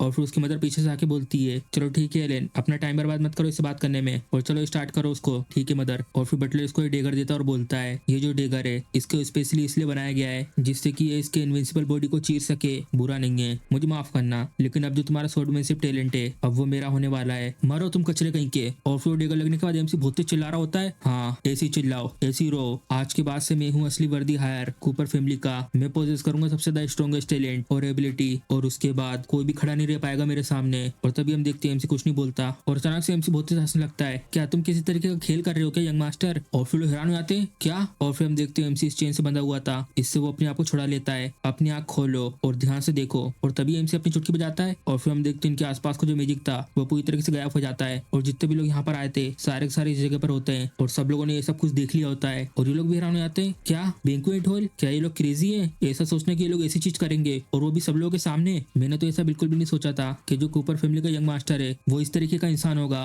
कहीं इसका मतलब ये तो नहीं कि इसके बारे में लेजेंड थे कि इसके पास इस तरह का टैलेंट है वो सारे के सारे झूठे हैं। ये तो कितना ज्यादा डिस्कस्टिंग है। क्या इस तरीके का इंसान सच में वर्दी हायर बनने का? और सब लोग ऐसे उनके बारे में बात कर रहे होते हैं। और फिर बहुत ज्यादा हैरान हो जाती है और मन्ने बोलती है ये तो इम्पॉसिबल है, आखिर कैसे इस बदमाश बच्चे को पता था पहले से ये सब कुछ कि हम लोग ये सब करने वाले हैं? क्या वो ट्रायल था वो सक्सेस नहीं हुआ था क्या? आखिर हम लोगों ने किस जगह पे गलती कर दी? नहीं, अभी सबसे ज्यादा इंपॉर्टेंट चीज है इस सिचुएशन को सोल्व करना। और फिर एलियन बोलता है नहीं तुम सब लोगों को ट्रिक करा जा रहा है, ये जो कचरा है ये मुझे इन सब में फंसाने की कोशिश कर रहा है। और फिर इसकी मदर बोलती है हाँ बिल्कुल ऐसा ही, शुरुआत से ही ये जो बदमाश बच्चा है क्या तो एक्साइटिंग शो है, क्या आप इससे एग्री नहीं करते ड्यूक कूपर? और फिर हम देखते हैं बहुत ज्यादा गुस्से में होता है और बोलता है एलियन मैं। और फिर इसकी मदर बोलती है मैंने उसको ये सब करने का ऑर्डर दिया था, अगर तुम्हें पनिशमेंट देनी है तो तुम्हें वो पनिशमेंट मुझे देनी होगी। और फिर हम देखते हुए एलियन को खींच के मुक्का मारता है, कितना ज्यादा रूथलेस है। और फिर एलियन चिल्लाते हुए बोलता है आखिर मैंने गलती क्या करा है, ये तो सिर्फ एक बास्टर्ड बच्चा है, जितना सब कुछ इसके पास है वो सबका सब मेरा होना चाहिए था। और फिर उसकी मदर उसको रोक रही होती है एलियन चुप हो जाओ। और तो पीछे से सब लोग बात कर रहे होते हैं। अगर मैं इसके बारे में याद करूं जो ड्यूक कूपर थे वो अपनी खुद की ताकत से टॉप पर आए हैं और जहां तक मुझे याद है उनने कभी भी अपनी दिक्कतों को पब्लिक के सामने नहीं लाया, लेकिन जो इनका बेटा है आखिर ये कैसे ये सब बातें बाहर वालों के सामने कर सकता है? जो ड्यूक कूपर है उनको पसंद है अपने अपीयरेंस को अच्छा रखना, ये तो कैसा बेवकूफ है। और फिर हम देखते हैं ड्यूक अपनी तलवार निकाल लेते हैं। अच्छा तो ऐसी बात है, जितने ही मेरे बच्चे हैं मेरी कमांड सुनो,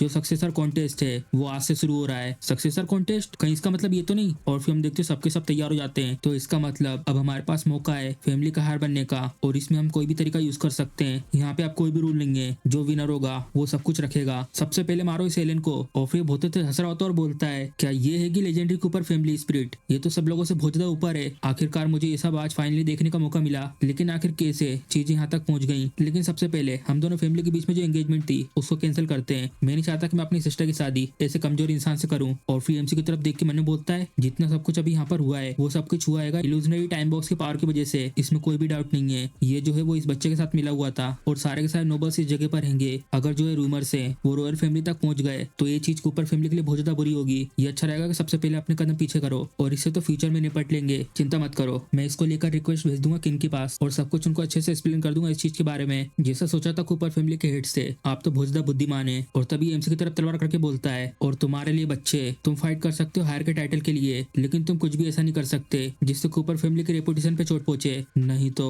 मैं तुम्हें डिसअपेयर कर दूंगा। और फिर एमसी हंसने लगता है और बोलता है तुम्हें क्या ऐसा लगता है कि मुझे परवाह है पोजीशन की? अगर तुम मुझे डिसअपेयर करना चाहते हो तो यहीं पे क्यों नहीं करते हो अभी इस समय? फादर, ये बदमाश बच्चा आखिर ये क्या सोच रहा है? और फिर यहाँ से जाने लगता है और बोलता मन में भूल जाओ इसके बारे में। फैमिली हेड, क्या आप इसे सबक नहीं सिखाओगे? इसकी जरूरत नहीं है, ये बहुत ज्यादा स्किल्ड है। मुझे तो इस चीज का इंतजार है कि आगे चल के क्या करता है। बस इतना है कि जो ये बदमाश बच्चा है इसकी जो पर्सनैलिटी है वो नापसंदीदा है। मुझे तो ये भी नहीं पता कि आखिर ये किसके ऊपर गया है। और फिर हम देखते रात हो चुकी होती है। आखिर किसने वो इन्फॉर्मेशन को लीक करा था? आखिर कैसे पता चला उस बदमाश बच्चे को कि हम लोग ये सब करने वाले हैं? ये मुझे बिल्कुल नहीं पता। और फिर हम देखते हैं एंड्रिया को यहाँ पे बांध के रखा होता है। मैडम, मैं आपसे ये पूछ रहा हूँ कि इस मेड सर्वेंट का क्या करना है? और फिर हम देखते हैं चिल्लाते हुए बोलती है खिला दो इसे डिमोनिक क्रीचर्स को। आखिर मुझे तुम्हें ये सब कहने की जरूरत ही क्या है? और तभी वो हैरानी से देखती है उसकी तरफ। जय रुको, हाँ इसने वहाँ पे मैजिक को यूज करा था और या तो वो डिप्राइवेशन टेस्ट था वो इसके ऊपर काम नहीं करा और या तो उस चीज को किया ही नहीं गया था। और फिर देखती गुस्से में इसकी तरफ, क्या तुमने उसके टैलेंट को छीन नहीं लिया था? आखिर तुम मुझे अभी वो सब अभी क्यों नहीं दिखाते हो? और फिर भुजा डर जाता है और बोलता है उसका जो टैलेंट है वो बहुत ही ज्यादा एडवांस है, मैंने अभी तक उसको मास्टर नहीं करा है, प्लीज आप मुझे कुछ दिन और दे दीजिए इसके लिए। और तभी उसके मुंह से निकलता है, क्या मैडम को सच्चाई का पता चल गया? और फिर वो बोलती है, नहीं अब इस चीज की जरूरत नहीं है, इसे अभी इस समय पर एग्जीक्यूट कर दो। और ये भी बहुत ज्यादा हैरान हो आता है, प्लीज मैडम मुझे एक्सप्लेन करने का मौका दीजिए, ये सब कुछ उस सेल कूपर को जैसे हुआ है, उसने मुझे फोर्स किया इस सब के लिए। और फिर हम देखते हैं उसको मार दिया होता है, एक डॉग ने अपने मास्टर को बिट्रे कर दिया और मास्टर ने अपने डॉग को मार दिया। आखिर यहाँ पे एक्सप्लेन करने को है ही क्या। और फिर हम देखते हैं इसी गर्दन पकड़ लेती है और बोलती है, और अब तुम्हारे लिए, तुम भी अब मुझे अपना टैलेंट दे दो, मुझे हर चीज का अच्छे से यूज करना है। और फिर हम देखते हो अपने मैजिक का यूज कर रही होती है इसके ऊपर, और देखती है उसके ऊपर कोई भी जलने का निशान नहीं है इसके ऊपर, कहीं इसके पास आइस सोल बॉडी तो नहीं है। एक लड़की जिसके पास आइस सोल की बॉडी है, जब वो बड़ी हो जाती है उसके बाद वो बन जाती है हॉटबेड्स। जो भी लड़का कपल बनेगा हॉटबेड्स के साथ, इसके जरिए वो अपनी स्ट्रेंथ को इंप्रूव कर सकता है, अगर ऐसी बात है। और फिर हम देखते हैं सुबह हो चुकी होती है। मैंने तो ऐसा सोचा नहीं था कि एलियन के ऐसे कचरे वाले टैलेंट और उसके ऐसे घटिया नेचर को सामने लाने के बावजूद अभी भी फैमिली हेड ने उसको हटाने का नहीं सोचा। ये सब कुछ इसलिए तो नहीं क्योंकि एलियन की मदर के पीछे जो पावर है उससे वो डर रहे हो, और उसने कल रात को खुद ही अरेंज करा था कि मैं केसल में रह सकता हूँ, क्या ये मुझे कंट्रोल करना चाहती है। और या तो वो डर रही है कि मैं उसके हाथों से निकल जाऊं। जब तक एलियन सारे के सारे दर्द का स्वाद नहीं चख लेता जितना सब कुछ मेरे साथ हुआ था, उससे पहले मैं यहाँ से कैसे जा सकता हूँ। और तभी पीछे से गेट खोलने के बाद आती है एंड्रिया, और वो भी इतनी सुबह सुबह। फिर बोलता अंदर आ जाओ, गेट खुला है। मेरे ब्रदर ने ये कहा था कि जो वो आइटम था तुम आज रिटर्न करने वाले हो, तो जबकि मैं फ्री थी इसलिए मैं आ गई। और फिर एमसी ने बोलता है, अगर मैं इसे एक फैमिली का सपोर्ट गेन कर लेता हूँ तो मैं शायद डायरेक्टली एलियन को मार सकता हूँ। आखिर तुम क्या सोच रहे हो, मैं तुम्हारे यहाँ सामने खड़ी हुई हूँ। और फिर हम देखते हैं एमसी उसको वो बॉक्स दे देता है। मैं सोच रहा था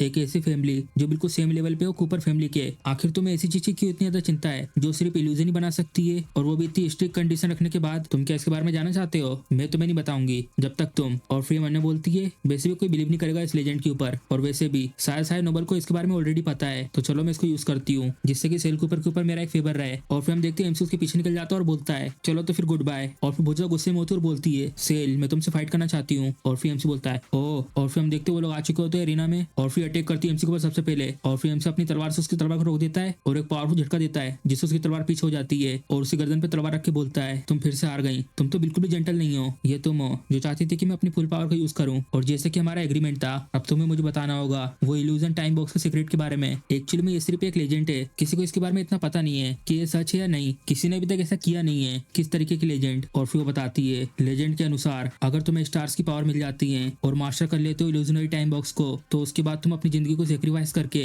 किसी और को रिबोर्न कर सकते हो। और फिर एमसी ये सब सुनने के बाद मन बोलता है, तो इसका मतलब वो एंड्रिया थी जिसने अपने आप को सेक्रीफाइस करके उसके एक्सचेंज में मुझे रिबोर्न होने का मौका दिया था। इस लाइफ में बस मुझे रिवेंज ही नहीं लेना है, बल्कि मुझे इंडिया का बहुत अच्छे से ध्यान रखना है। मैं किसी तरीके का मौका नहीं दूंगा सेलन बास्टर्ड को। और फिर हम देखते हैं एमसी के शेडो आते हैं और बोलते हैं, यंग मास्टर सेल बहुत बुरी खबर है, इंडिया को पकड़ लिया गया है। क्या? आखिर कौन है जिसने इंडिया को पकड़ा है, जल्दी मुझे साफ साफ बताओ। और फिर लोग बताते हैं, कल रात को जब हम लोग वो सब कर रहे थे, किसी ने देखा था मिस इंडिया को मेट्रियाच और उनके कुछ सर्वेंट जंगल की तरफ पकड़ के ले जा रहे थे। और फिर हम देखते जब यहाँ पर आई थी, इसने भी कुछ बातें सुनी थी, मेड आपस में बात कर रही होती है। अभी सुबह सुबह मैंने ये सुना है कि जो इंडिया है वो यंग मास्टर की पर्सनल मेड बन चुकी है और वो उसकी मिस्ट्रेस बनेगी जब वो बड़ी हो जाएगी। मुझे ये लगा कि वो जिस यंग मास्टर की बात कर रहे हैं वो सेल था, तो क्या ऐसा नहीं था क्या? और तभी हम देखते ये सब सुनने का एमसी बहुत ही स्पीड में भाग के जाता है और बोलता है, एलियन तुम अपनी मौत को बुला रहे हो। और तभी वो पीछे उन दोनों से बोलती है, आखिर तुम दोनों यहाँ पे खड़े खड़े क्या कर रहे हो, जल्दी जाओ सेल का पीछा करो। मुझे नहीं लगता कि वहाँ पे वो किसी को बचाने जा रहा है, बल्कि वो किसी को मारने जा रहा है। और फिर हम देखते हैं जय का सीन, और ये बहुत ही चिल्ला रहा होता है, धत्तेरी की तुम सेल, तुम्हारी हिम्मत कैसे हुई इतने सारे लोगों के सामने मेरा अपमान करने की, मैं तुम्हें मुझसे भी ज्यादा बदतर तरीके से तड़पाऊंगा। यंग मास्टर प्लीज शांत हो जाओ, क्या मेट्रियाच ने ये नहीं कहा कि एक बार आप बड़े हो गए? और फिर हम देखते हैं उसको लात मार देता है, तुम नर्क में जाओ। और तभी हम देखते हैं एक जन एंड्रियो को चेन से बांध के यहाँ पे लेके आता है इसके पास। यंग मास्टर, मैंने सुना है कि सेल एंड्रियो को पसंद करता है और इसको मेट्रियाच ने कल पकड़ा था, आप इस लड़की को सबक क्यों नहीं सिखाते जो कुछ सेल ने करा उन चीजों का। और फिर एलियन हंसते हुए बोलता है, तुम तो बहुत ज्यादा स्मार्ट हो एंड्रिया, मेरी फ्यूचर की मिस्ट्रेस, मैं तुम्हें ये भरोसा दिलाता हूँ तुम वर्दी कंक्यूबान बनोगी मेरे पास रहकर। और फिर एंड्रिया मन में बोलती है, अब मैं क्या करूँ, जो मेरा मैजिक है वो सील हो चुका है इस चेन की वजह से,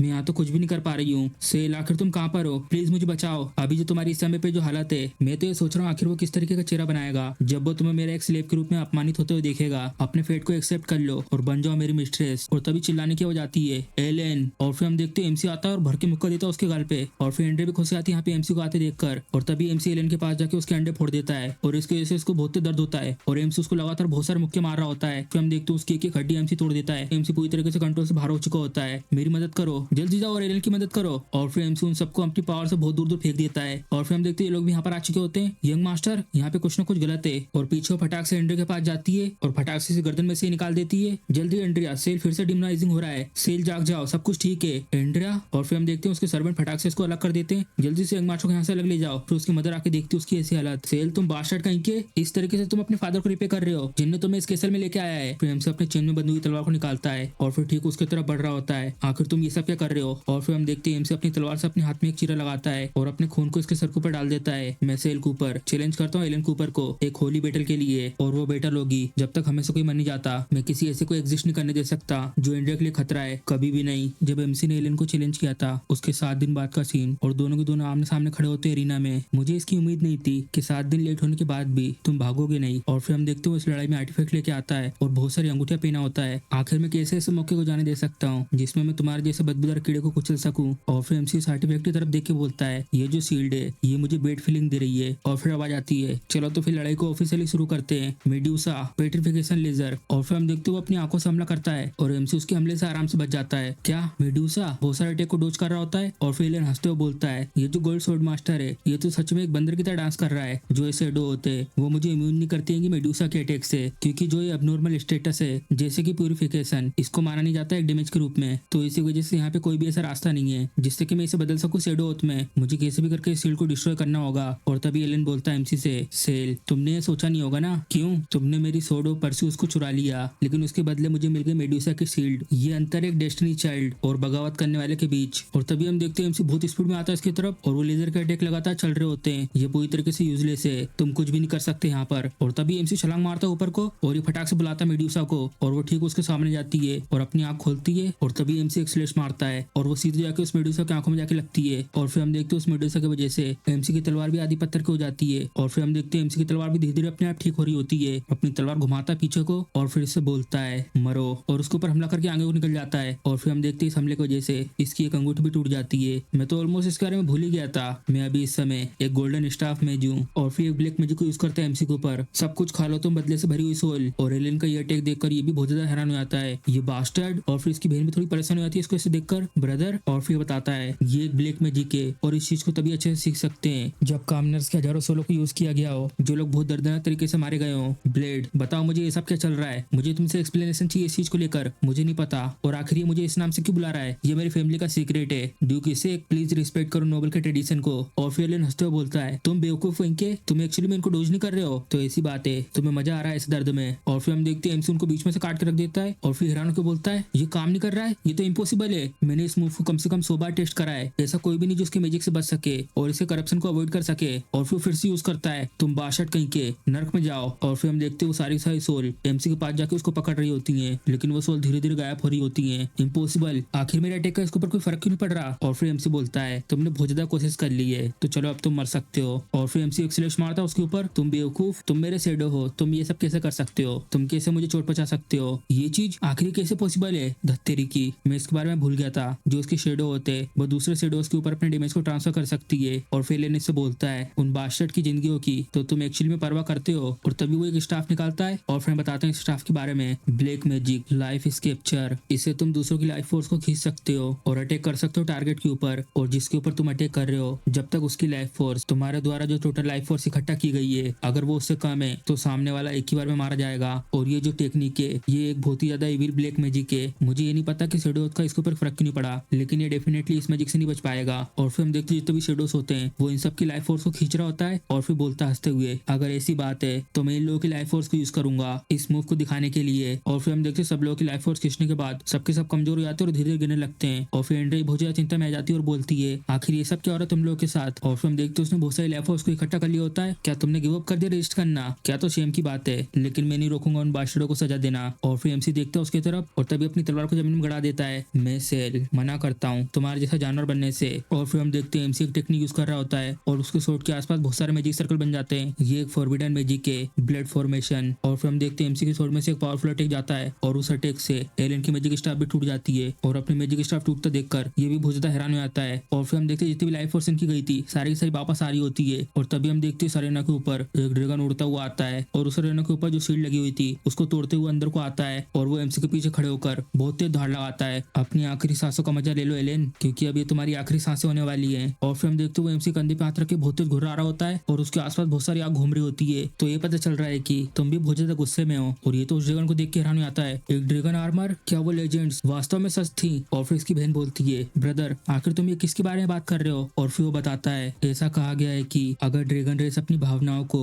अपने मास्टर के साथ शेयर कर सकते हैं इंटेंस इमोशन के इन्फ्लुएंस में आकर, तो वो फिर अपनी पूरी तरीके से फॉर्म को चेंज कर सकते हैं और इससे वो अपने मास्टर की एबिलिटी को बहुत ज्यादा बढ़ा सकते हैं। और फिर हम देखते हैं ड्रैगन एमसी के धीरे धीरे आर्मर में चेंज हो रहा होता है और इसे जाना जाता है ड्रैगन आर्मर के नाम से। और फिर हम देखते हैं एमसी इस आर्मर में बहुत ही ज्यादा खतरनाक लग रहा होता है और उसकी पावर बहुत ही ज्यादा बढ़ जाती है और एमसी की ऐसी पावर देखकर इसका मुंह खुला खुला रह जाता है। ये तो इम्पॉसिबल है, आखिर ये कैसे हो सकता है? और भले अगर तुम्हें एक छोटे से बीच ने एक्नॉलेज क्यों ना कर लिया हो, लेकिन ये चीज इम्पॉसिबल है। तुम दोनों के हार्ट और माइंड को सिंक्रोनाइज करना, ये जरूर कोई ना कोई इल्यूजन मैजिक होगा। मैं भी तोड़ता हूँ इस इल्यूजन मैजिक को। और फिर यूज करता है ग्रेट फॉरबिटन मैजिक और फिर हम देखते हैं बहुत बड़ा मोस्टर आता है एमसी के ऊपर हमला करने के लिए और फिर एमसी अपने पंख खोलता है। जिस चीज ने हम दोनों को एक साथ जोड़ा है वो है तुम्हारे प्रति हम दोनों का गुस्सा। और फिर हम देखते हैं एमसी उस मोस्टर के ऊपर बहुत सारा अटैक मारता है, फिर उसके ऊपर अपनी तलवार से हमला करता है, लेकिन ये एमसी के हमले को अपनी छड़ी से रोकने की कोशिश करता है और तभी हम देखते हैं एमसी उसका हाथी काट देता है और फिर चिल्ला रहा होता है, ये तो बहुत ज्यादा दर्दनाक है। ये जो कट था ये वो उन मासूम लोगों के लिए था जिन लोगों के टैलेंट को तुमने चुराया है। और एलियन के ऐसी हालत होने के बाद ये भी बहुत ज्यादा डर जाती है और फिर डूब बोलते हैं, हेरा बैठ जाओ। और फिर हम देखते हैं उसका हाथ कट चुका होता है। तुम बास्टर्ड, तुम्हारी हिम्मत कैसे हुई? और तभी एमसी छलांग मारता है और जो ये मॉन्स्टर होता है इसको बीच में से चीर के आगे की तरफ निकल जाता है। और ये उन शेडोज के लिए था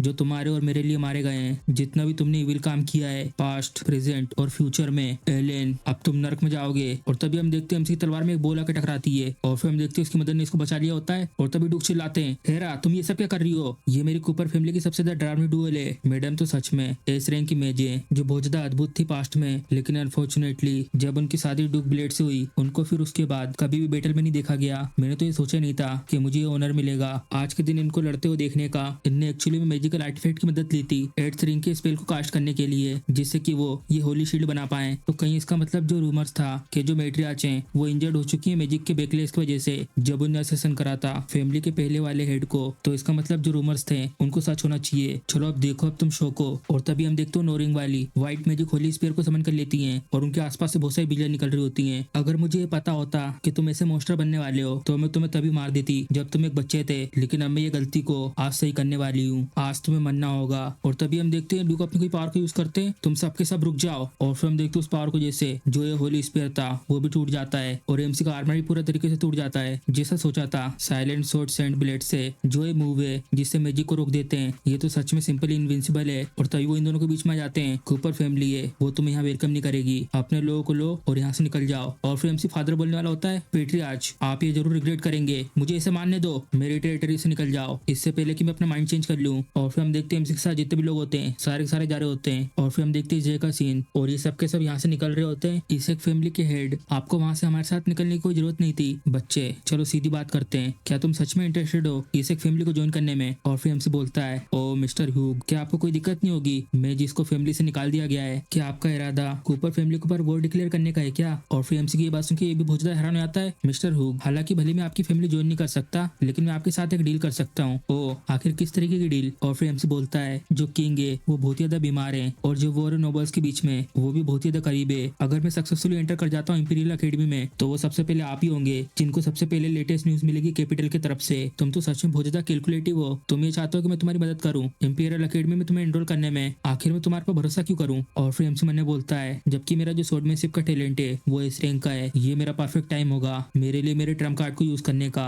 और फिर एमसी उनसे बोलता है क्योंकि मैं बन चुका हूँ हिडन स्वॉर्ड सेंट चिरिस का एक डायरेक्ट डिसाइपल। क्या ये चिरिस? और फिर हम देखते हैं एमसी इसकी बात कर रहा होता है और यहाँ पे गेट के सामने पीपा के बैठा हुआ होता है और तभी ये किसे हिचकी आती है, दत्तेरी की आखिर कौन बात कर रहा है मेरे बारे में। कुछ दिनों बाद सेंट गार्डन सिटी के बाहर का एरिया तुम देख सकते हो, वो जो सामने 3 टावर है ये होंगे सबसे ज्यादा strongest defence saint garden city के, the holy trainee magic towers. उनको यहाँ से देखने का मतलब अब हम लोग ज्यादा दूर नहीं है सिटी के। और फिर एमसी से बोलता है, मैं तुम्हें बताना चाहता हूँ जो ये सेंट गार्डन सिटी है ये पूरी तरीके से नोबल से भरी हुई है, तो इसलिए तुम्हें संभल के रहना है जब भी तुम स्कूल से बाहर जाओ। और फिर एमसी मैंने बोलता है, ये जो आदमी है बिल्कुल भी भरोसेमंद नहीं है, इसने अपनी फैमिली के इंटरेस्ट के लिए बहुत सारी बैक स्टेबिंग करी है, इसलिए मैं ये मैटर को खुद से हैंडल करूंगा और बस मुझे एक तरीका ढूंढना है इस ग्रुप से किसी भी करके निकलने का। सेल बिल्कुल भी चिंता मत करो, मैं सबको सेटल कर दूंगा। इंपीरियल अकेडमी को लेकर जितनी भी चीजें हैं उन सबको, बस मिस इंडिया को थोड़ा सा परेशानियों का सामना करना पड़ सकता है जब वो तुम्हारी मेड बन के अकेडमी में एंटर करेगी, लेकिन इस तरीके से तुम लोग एक साथ रह सकते हो। और जहाँ तक तुम्हारे गार्ड्स की बात है मैं उन लोगों को सेटल कर दूंगा इस एक फैमिली के स्टेट में, ये लोग वहाँ रहकर रक्षा कर सकते हैं स्टेट की और इस तरीके से बैंडेट्स को भी आराम से संभाल सकते हैं। बैंडेट्स क्या? यहाँ पर भी बैंडेट्स हैं इंपीरियल कैपिटल के आसपास भी, ये तो मेरे लिए एक मौका है। भले उन सबको बैंडेट कहा जाता है लेकिन वो लोग असली में वो लोग सबऑर्डिनेट हैंगे सेंट गार्डन के नोबल्स के,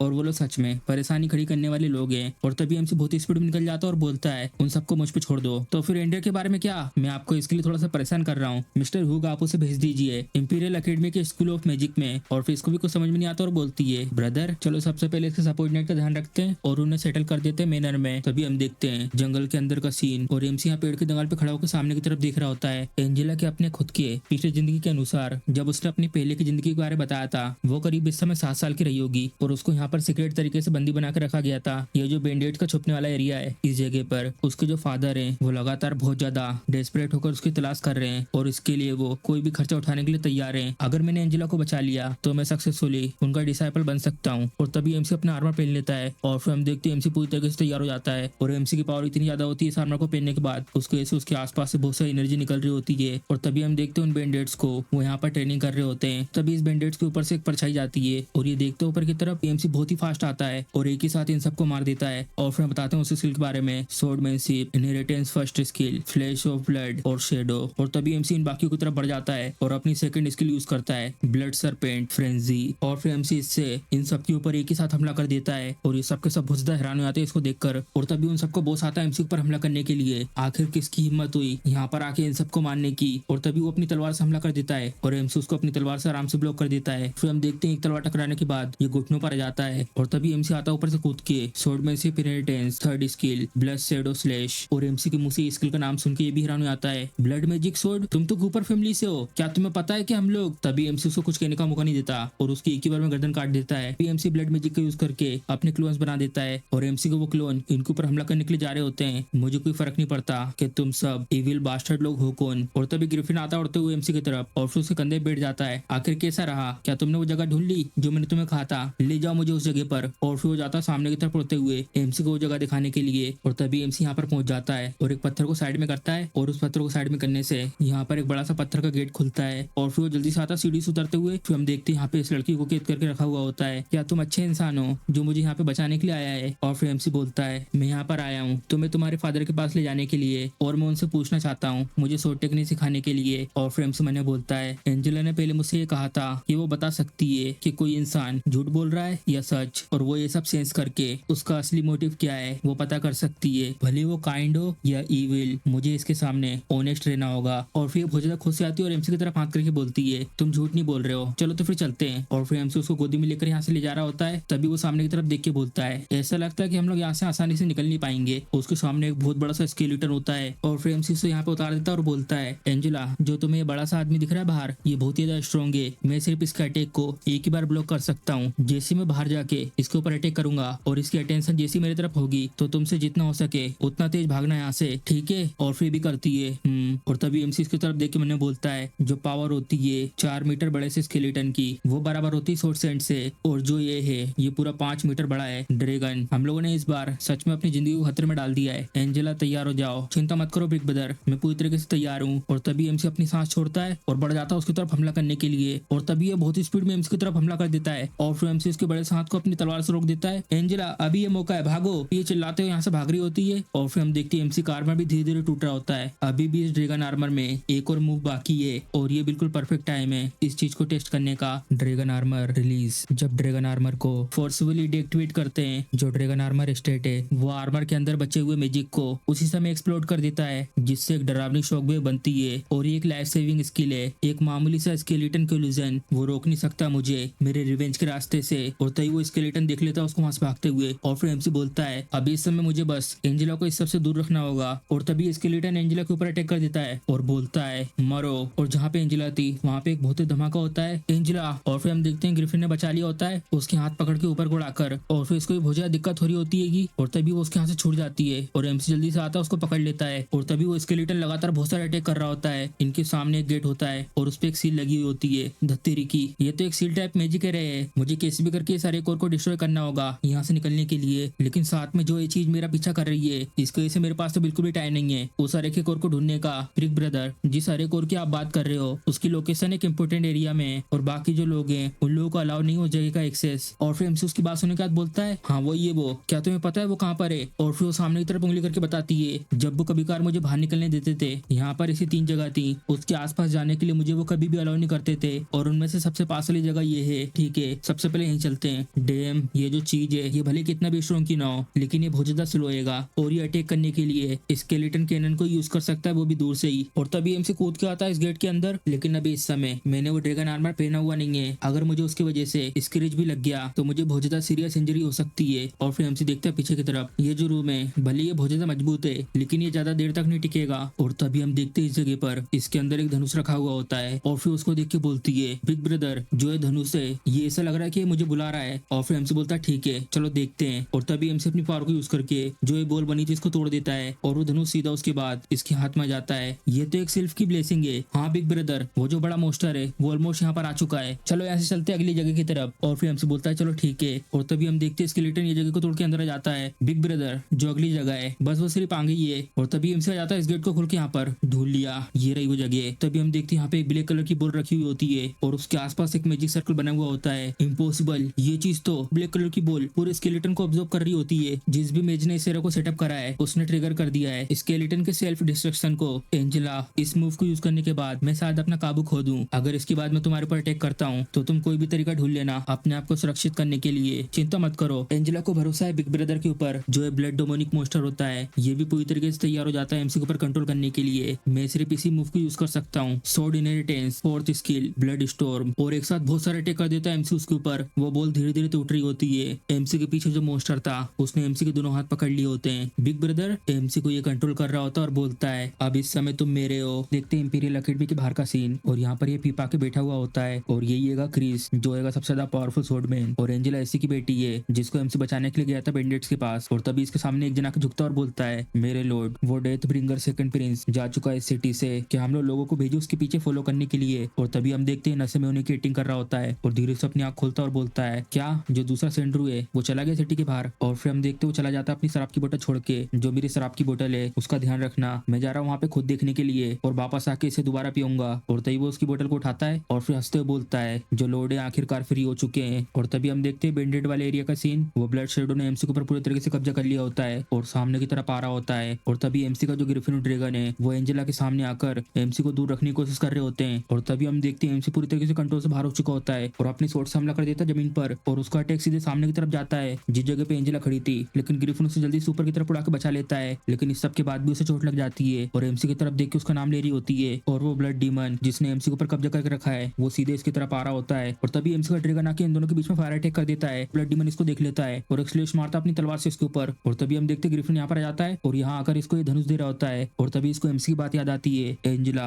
मैं शायद इस मूव को यूज करने के बाद शायद कंट्रोल से बाहर हो सकता हूँ, तो इसलिए तुम्हें कोई भी तरीका ढूंढना होगा अपने आप को बचाने के लिए। और तभी ये सब सोचने के बाद एंजेला इस धनुष को यूज करती है अपने आप को प्रोटेक्ट करने के लिए। बिग ब्रदर चिंता मत करो, एंजेला डेफिनेटली सर्वाइव करेगी। और तभी वो शूट कर दी थी अपनी तीर को। और तभी हम देखते हैं वो ब्लड डीमन इसे आराम से डोज कर देता है और फिर से एक पावरफुल अटैक करता है अपनी तलवार से सामने की तरफ और ग्रिफिन फटाक से एंजेला को साइड में करके बचा लेता है। और तभी हम देखते हैं ग्रिफिन और ड्रैगन एंजेला को बचाने के लिए उसके ऊपर और सामने की तरफ आ जाते हैं। इतना ज्यादा आकर्षित छोटा सा एप्पल, मैं तो ये सोच रहा हूँ आखिर किस जगह से मैं सबसे पहले तुम्हें खाऊं। अब मैं अपने एक भी कदम आगे नहीं बढ़ा पा रही हूँ। और तभी ये ब्लड डीमन इसको गर्दन से पकड़ के उठा देता है और इसकी तरफ तलवार करके बोलता है, इतना प्योर ब्लड, चलो आराम आराम से पियेंगे तुम्हारे खून को। और तभी ये रोते हुए बोलती है, बिग ब्रदर इस सब के बाद बिल्कुल भी दुखी मत होना, तुमने अपना बेस्ट दिया था इसमें। एंजेला के आंसू गिरने से जो एमसी अपनी बॉडी के अंदर कुछ कर नहीं पा रहा था वो अचानक से अपनी आंख खोलता है और ब्लड डीमन से बोलता है, तुम्हारा बहुत हुआ, तुम बहुत ज्यादा आगे जा चुके हो, ये इम्पॉसिबल है तुम्हारे लिए इसको ब्रेक करना, अकेले ऐसे स्ट्रगल करना बंद करो, तुम मुझे नहीं रोक सकते, तुम कभी भी नहीं निकल सकते मेरे कंट्रोल से बाहर। हाँ ये तो सच है, जो असर तुम्हारा रहेगा मेरे दिमाग के अंदर वो तो सच में बहुत ही ज्यादा डरावना है, लेकिन इससे बाहर निकलने के लिए सिर्फ मेरे को एक मूव की जरूरत है। तो एमसी अपने में से बहुत सारी एनर्जी बाहर निकाल रहा होता है और ये ब्लड डीमन ये सब देख के हैरानी आता है, नहीं तुम ये सब करके अपने आप को डिस्ट्रॉय कर रहे हो, अब कभी भी मत सोचना आगे फ्यूचर में स्वॉर्डमैन बनने का। और फिर हम देखते हैं एमसी का ये मूव पूरा करने के बाद जो ब्लड डीमन है उसकी हालत बहुत खराब हो जाती है। और फिर एमसी बोलता हंसते हुए, चिंता मत करो, जो क्रिस है वो मेरी मदद करेगा इस प्रॉब्लम को सॉल्व करने में और इसी के साथ मैं जल्दी तुमसे छुटकारा पा लूंगा। और तभी वो ब्लड डीमन जाते जाते बोलता है, दूसरों पर भरोसा करने से रिग्रेट ही होता है और तुम इसको जरूर रिग्रेट करने वाले हो। ये आता है एमसी के पीछे से अपने हाथ में तलवार लेकर और हमें इसके बारे में बताते हैं, ये है सेंड्रू डेथ ब्रिंगर, अच्छा तो वो तुम हो जिसने यूआरआई ने उसको दिक्कत में डालने का काम किया है, अब तुम मरोगे यहाँ पर। और अपनी तलवार से उसके ऊपर अटैक कर रहा होता है। और तभी हम देखते हैं एंजेला यहाँ पर आ जाती है एमसी को बचाने के लिए, इससे मेरे बिग ब्रदर को चोट मत पहुंचाओ। हम देखते हैं अचानक से इसकी तलवार के साथ साथ इसका हाथ भी कट जाता है टुकड़ों में और अपने हाथ को ऐसा देखकर ये भी हैरान हो आता है, मेरा हाथ। और फिर उसके बाद इसके पूरे शरीर में बहुत सारे स्लैश मारता है। और फिर हम देखते हैं होते हैं एंजेला के फादर और एंजेला को गले लगा के बोलते हैं, एंजेला तुमने पिछले बहुत सालों से यहाँ पे बहुत ज्यादा सहा है, डेट को लेट हो गया यहाँ आने में, चलो अब घर चलते हैं। और तभी हम देखते हैं उसको गोदी में उठा के ले जा रहे होते हैं, नहीं मुझे बिग ब्रदर चाहिए, इन्हें यहाँ पे मत छोड़िए। हे बच्चे, क्या तुम चाहते हो कि मैं तुम्हारी मदद करूँ तुम्हारी बॉडी को हील करने में? और तभी हम देखते हैं एमसी उठा हुआ होता है और बोलता है, सिर्फ यही चीज नहीं है जो मुझे चाहिए, मैंने अपनी जिंदगी खतरे में डाली एंजेला को बचाने के लिए, जिससे कि मैं तुम्हारी लेगेसी को इनहेरिट कर सकूं, लेकिन अब तो मैंने एंजेला को अपने हाथों से बचाया है। और तभी एमसी बोलता है, हालांकि मेरी जो लापरवाही थी उसकी वजह से छोटी मोटी कुछ दिक्कतें हो गई थी, लेकिन इस सब की वजह से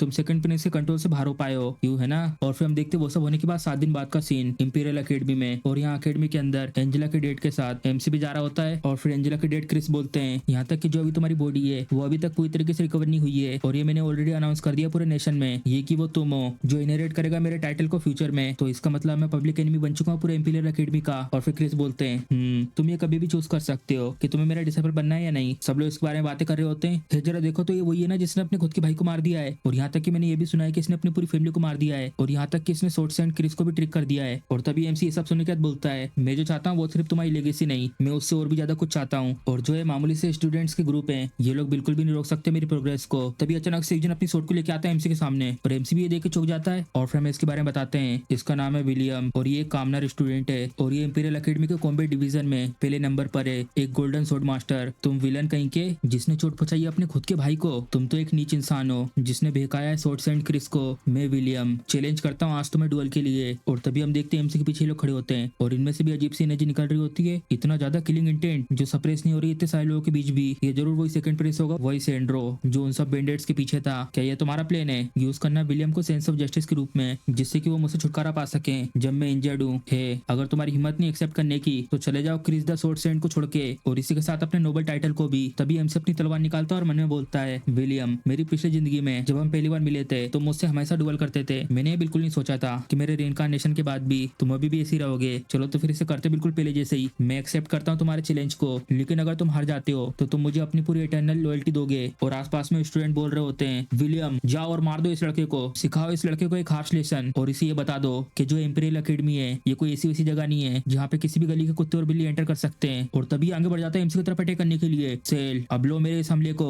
और कर देता उस जगह पर हमला जहाँ पे एमसी पहले खड़ा था। और तभी एमसी अपनी ब्लड डीमन की शेडो टेक्निक को यूज करके वहां से निकल जाता है, और उसको ठीक पीछे आके बोलता है, विलियम हार मान लो, तुम मुझसे मुकाबला नहीं कर सकते। एमसी की आवाज पीछे से सुनकर ये भी बहुत ज्यादा डर जाता है। स्वॉर्डमैनशिप एनरेज को यूज करके एमसी की ऑरा को दूर दूर कर देता है। ये बहुत ज्यादा बुरा हुआ, मैंने अभी भी यूज करा है ब्लड शेडो टेक्निक को, और मुझे कम से कम 10 सेकंड और चाहिए इसको दोबारा यूज करने के लिए। ये है विलियम का अल्टीमेट कॉम्बो। और जो ये मूव है इसने एक्चुअली में इसको पहले मास्टर कर लिया था जब वो इंपीरियल अकेडमी में था। और तभी फिर से कूद के आता है एमसी के ऊपर अटैक करने के लिए, करो पश्चाताप अपने बुरे कामों का। तभी एमसी मुस्कुराता है और याद कर रहा होता है जो क्रिस ने बताया होता है, जो ब्लड मैजिक है वो बहुत ज्यादा अलग है बाकी मैजिक फॉर्म से। और अभी जो इस समय जो तुम्हारी फिजिकल कंडीशन है इसकी वजह से सिर्फ तुम इसकी सेकंड टेक्निक को यूज कर सकते हो, जिसका लेवल है सिल्वर सोर्ड गार्डियन तक का। अगर तुम अपनी थर्ड टेक्निक को यूज करोगे तो इससे वो ट्रिगर कर देगा उस डीमन को, और इसकी वजह से जो तुम्हारी बॉडी है वो बहुत ज्यादा कमजोर हो जाएगी और फिर से तुम बेहोश हो जाओगे। मुझे माफ करना मास्टर, लेकिन जो विलियम है उसकी जो लॉयल्टी थी मेरी पिछली जिंदगी में उसको देखते हुए मैं इस पर ये दाव लगाने के लिए तैयार हूँ। तभी एमसी यूज कर देता अपने ब्लड डीमन की थर्ड टेक्निक को, 1000 शैडो ब्लेड, और ये अटैक सीधे इसकी तरफ बढ़ रहे होते हैं। और तभी एमसी पीछे से आके इसकी गर्दन पे तलवार रख देता है, और ये विलियम बोलता है, क्या स्वॉर्डमैनशिप सच में ऐसी चीजें कर सकती हैं? और फिर एमसी बोलता है, ओ मेरे ऑनेस्ट और रिलायबल विलियम, मुझे आखिरकार ये तुम्हारा इंटरेस्टिंग एक्सप्रेशन फिर से देखने को मिल ही गया। ये तो सच में मुझे पिछली बात याद करा रहा है। और तभी अचानक से एमसी अपना कंट्रोल खो देता है और बहुत तेज हंसने लगता है, और हंसते हुए देखता है अपनी लाल आंखों से इसकी तरफ। और फिर विलियम ये सब देख के मैंने बोलता है, यहाँ पे कुछ ना कुछ गलत है। जो ये ब्लड लस्ट है इसने पूरी तरफ से कूपर को घेर लिया है, और जितने भी आसपास लोग होते हैं सब लोग अपने अपने हथियार निकाल लेते हैं। और जो ये मैजिशियन होते हैं ये लोग भी तैयार हो जाते हैं इससे लड़ने के लिए, और बोलते हैं ये एक ब्लड मैजिक है, ये सब काफी श्योर करने के लिए ये हैगा बास्टर्ड जो यूज कर रहा है ऐसे मैजिक को। इतनी ज्यादा डेंस मैजिक पावर, ये लड़का जरूर कोई इविल विलन होगा जिसने बिना कुछ सोचे समझे बहुत लोगों को मारा होगा। ये डिजर्व करता है सब लोगों के द्वारा मारा जाना। विलियम के सामने अपनी सोड ला देता है, और ये लोग विलियम से बोलते हैं, विलियम तुम पीछे हट जाओ, तुम यहाँ पे और कुछ नहीं कर सकते, इस बास्टर्ड को मत बेचो अपनी जिंदगी। और तभी विलियम बोलता है, इसने ऑलरेडी पा ली है मेरी इटर्नल लॉयल्टी, अगर भले ही एक सच में एक इविल इंसान है मैं तब भी इसकी रक्षा करूंगा, और ये मरे मैं उससे पहले मारा जाऊंगा। तभी हम देखते हैं एक जन यहाँ पर आता है, फिर हम देखते हैं क्रिस होता है, और जल्दी से आके यहाँ पे एमसी को नॉक कर देते हैं। ये तो सच में मेरे जैसा आएगा, जब मैं छोटा था बिल्कुल ऐसी दिक्कत पैदा करता था, और बहुत ही गुस्से में उन सबसे जाते वक्त बोलते हैं, किसी ऐसे का एडवांटेज उठाना जो पूरी तरीके से होश में नहीं है, ये स्टाइल नहीं है इंपीरियल अकेडमी के स्टूडेंट का। एक बार सेल रिकवर कर जाए उसके बाद तुम्हारे पास बहुत ज्यादा मौके होंगे इससे लड़ाई करने के। और तभी उनको ऐसा देखकर ये लोग बहुत ज्यादा डर जाते हैं, ये तो बहुत ज्यादा डरावना था, मुझे तो ऐसा फील हो रहा था कि मैं कभी भी मर सकता हूँ। और तभी दूसरा बोलता है, मुझे तो ऐसा फील हुआ कि मैं तो ऑलरेडी मर चुका हूँ पहले। तभी ये प्रिंस के बाजू वाला मोरन बोलता है, योर हाइनेस आखिर अब हम लोग क्या करें? प्रिंस बोलता है, मुझे याद देगा ये एंटर हुआ था अकेडमी में एक नोबल के रिकमेंडेशन के जरिए, आओ मेरे साथ ट्रायल मिशन हॉल में। ऐसा सोचना कि ये सच में ब्लड मैजिक है, ये तो सच में कुछ ना कुछ है। अगर ऐसे चलता रहा तो हमारे लिए आखिरी में बहुत ज्यादा ज्यादा बुरा होगा। यहाँ पे दो लोग आते हैं इनके पीछे, तभी हम देखते हैं एंड्रिया होती है और यहाँ पर इसके साथ आई होती है कि प्रोफेसर कैसिडिन, मैं मदद करना चाहती हूँ सेल की, मैं ही हूँ जो डील कर सकती ब्लड डीमन फैंटम से। मूर्ख मत बनो बच्चे, ये अच्छा रहेगा कि तुम उससे दूर ही रहो। तब क्या होगा अगर वो प्रैक्टिस कर रहा होगा इविल मैजिक की। और तभी एंड्रिया बोलती है कि आपने ये नहीं कहा था कि जो मैजिक के गुण और एथिक्स होते हैं वो लोग आपस में जुड़े हुए नहीं होते। हाँ तुमने सही कहा, इनमें से बहुत से आपस में जुड़े हुए नहीं होते, लेकिन जो ये ब्लड मैजिक है वो इन सबसे अलग है। और यहाँ पे क्रिस एमसी को चिल्ला रहे होते हैं ब्लड मैजिक बाकी सब मैजिक से अलग होता है। अगर तुम मास्टर करना चाहते हो ब्लड मैजिक की स्वॉर्डमैनशिप को, और वो भी ब्लड मैजिक के जरिए, इसके लिए तुम्हारे पास absolutely perfect mental power, will power और फिजिक का होना जरूरी है। इन 7 दिनों में मैंने बहुत ज्यादा दर्दनाक तरीकों को यूज कराएगा जिससे कि मैं तुम्हारी मदद कर सकूं रिकवर होने में। और मैंने तुम्हें यह भी सिखाया कि ब्लड लाइन मैजिक को कैसे यूज करते हैं जिससे कि तुम रिप्लेस कर सकते हो अपनी फिजिकल स्ट्रेंथ को ब्लड डेमोनिक स्वॉर्डमैनशिप को यूज करके, और साथ में कंट्रोल कर सकते हो अपनी बॉडी को एनहेंस करके। क्या ये सब सिखाने का नतीजा ये दोगे तुम मुझे ऐसी बॉडी को यूज करके जो अभी तक रिकवर भी नहीं हुई है, और तब भी तुमने ये सब करने का सोचा। अगर तुम अपने आप को इतनी बुरी तरीके से लगला लूला करना चाहते हो तो कूपर फैमिली को लेकर तुम्हारा गुस्सा कौन मिटाएगा। ऑफ कोर्स मैं इतना भोला नहीं हूँ, लेकिन कुछ चीजें ऐसी होती हैं जिनके लिए सब चीजें जोखिम में डालना पड़ती हैं। क्या आप एग्री नहीं करते इसको लेकर? और फिर वो बोलते हैं आखिर तब क्या होता अगर तुम मर जाते तो, और आखिर तब क्या होता अगर तुम दूसरों को चोट पहुंचा देते तो। और तभी एमसी बोलता है मुझे ये लगता है कि मास्टर ये बिल्कुल भी बर्दाश्त नहीं कर पाते कि उनका जो डिसाइपल है वो पागलों की तरह लोगों को मार रहा है। और तभी हम देखते हैं एक जन आता गेट से और हमें बताते हैं इनके बारे में, ये हेड है कॉम्बैट एकेडमी ब्रांच के और इनका नाम है जियोज। और फिर क्रिस बोलते हैं जियोज आखिर तुम यहाँ पे क्या कर रहे हो? मैंने तुम्हारा यहाँ पे स्वागत नहीं करा है, मैं रूम के बाहर खड़ा हूँ। सेल कूपर तुम एक नोबल के द्वारा रिकमेंड किए गए स्टूडेंट हो, स्कूल के रेगुलेशन के अनुसार प्लीज कंप्लीट करो इस ट्रायल को 1 हफ्ते के अंदर अंदर और प्रूफ करो अपनी योग्यता को कॉम्बैट एकेडमी में रहने के लिए। और जाते वक्त बोलते हैं क्रिस जो तुम्हारी छोटी मोटी स्कीम है उससे स्कूल की नॉर्मल टीचिंग ऑर्डर को इफेक्ट मत होने दो। जो हेड मास्टर है वो भले तुम्हें जाने दे सकते हैं लेकिन मैं नहीं जाने दूंगा। मास्टर क्या आपकी कोई दुश्मनी इससे? ये सिर्फ एक ब्लेड है जिसे कोई भी यूज कर सकता है। ये सिर्फ एक बूढ़ा जिद्दी बेवकूफ है जो लकी है कि मेरे हाथ से नहीं मारा गया, और जब तक तुम किसी भी रूल को ब्रेक नहीं करोगे तब तक तुम्हें इसकी चिंता करने की जरूरत नहीं है। जाओ और जाकर अपनी तैयारियां करो। अगर वो जो मिशन इसके द्वारा अरेंज किया गया होगा तो मैं ये कह सकता हूँ वो इतना आसान नहीं होने वाला। देखते रात के समय ये लोग यहाँ पर आते हैं और फिर प्रिंसेस से बोलता है जो ट्रायल मिशन उस बूढ़े आदमी ने असाइन किया है उस सेल कूपर को, ये है वो सीक्रेट रील, जाओ इसके अंदर और जो ये पोशन है उसको पानी में मिला के आ जाओ। और तभी हम देखते हैं यहाँ के जानवर वो पानी पीने के बाद पूरी तरीके से कंट्रोल से बाहर हो जाते हैं और पहले से और ज्यादा खतरनाक बन जाते हैं। और इस सब के बाद वो जितना क्रेजी होगा ये सब डिपेंड होगा मिस्टर क्रिस पर, जब वो होल्ड बैक करना बंद कर देंगे और आगे बढ़ के खुद उसे मारेंगे अपने हाथ से। और उसके बाद देखते अगले दिन का सीन, सेल यहाँ पर विलियम को देखकर कहता है चलो ये अच्छा हुआ कि तुम यहाँ पर मुझे मिल गए, मैं मिशन को एक्सेप्ट करने के बाद तुमसे मिलने के लिए आने वाला था।